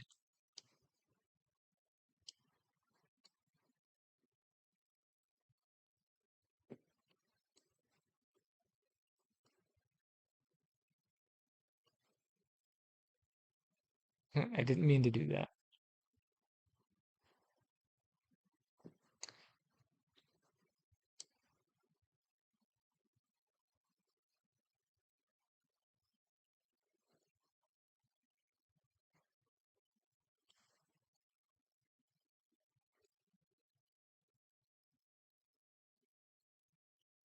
What I probably should have done was mask this out when I had a much brighter color on here.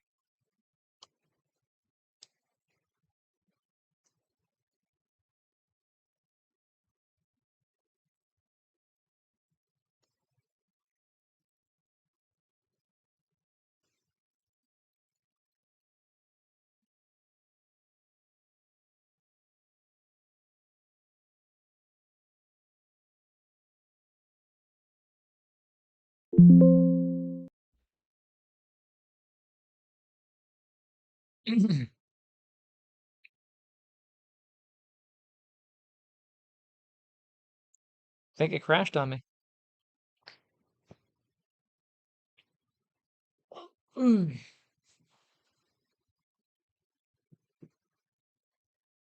Oof, that's unfortunate.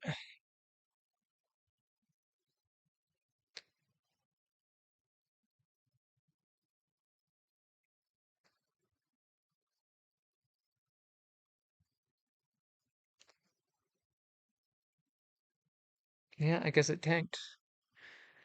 All right. Well, I'm gonna throw my laptop and go work on the other machine. But I appreciate you guys sticking around for the stream. Right now, it's getting to the point where it's just undoable, and I'm not gonna let you guys suffer through that. But thank you for joining, and I'll see you next time.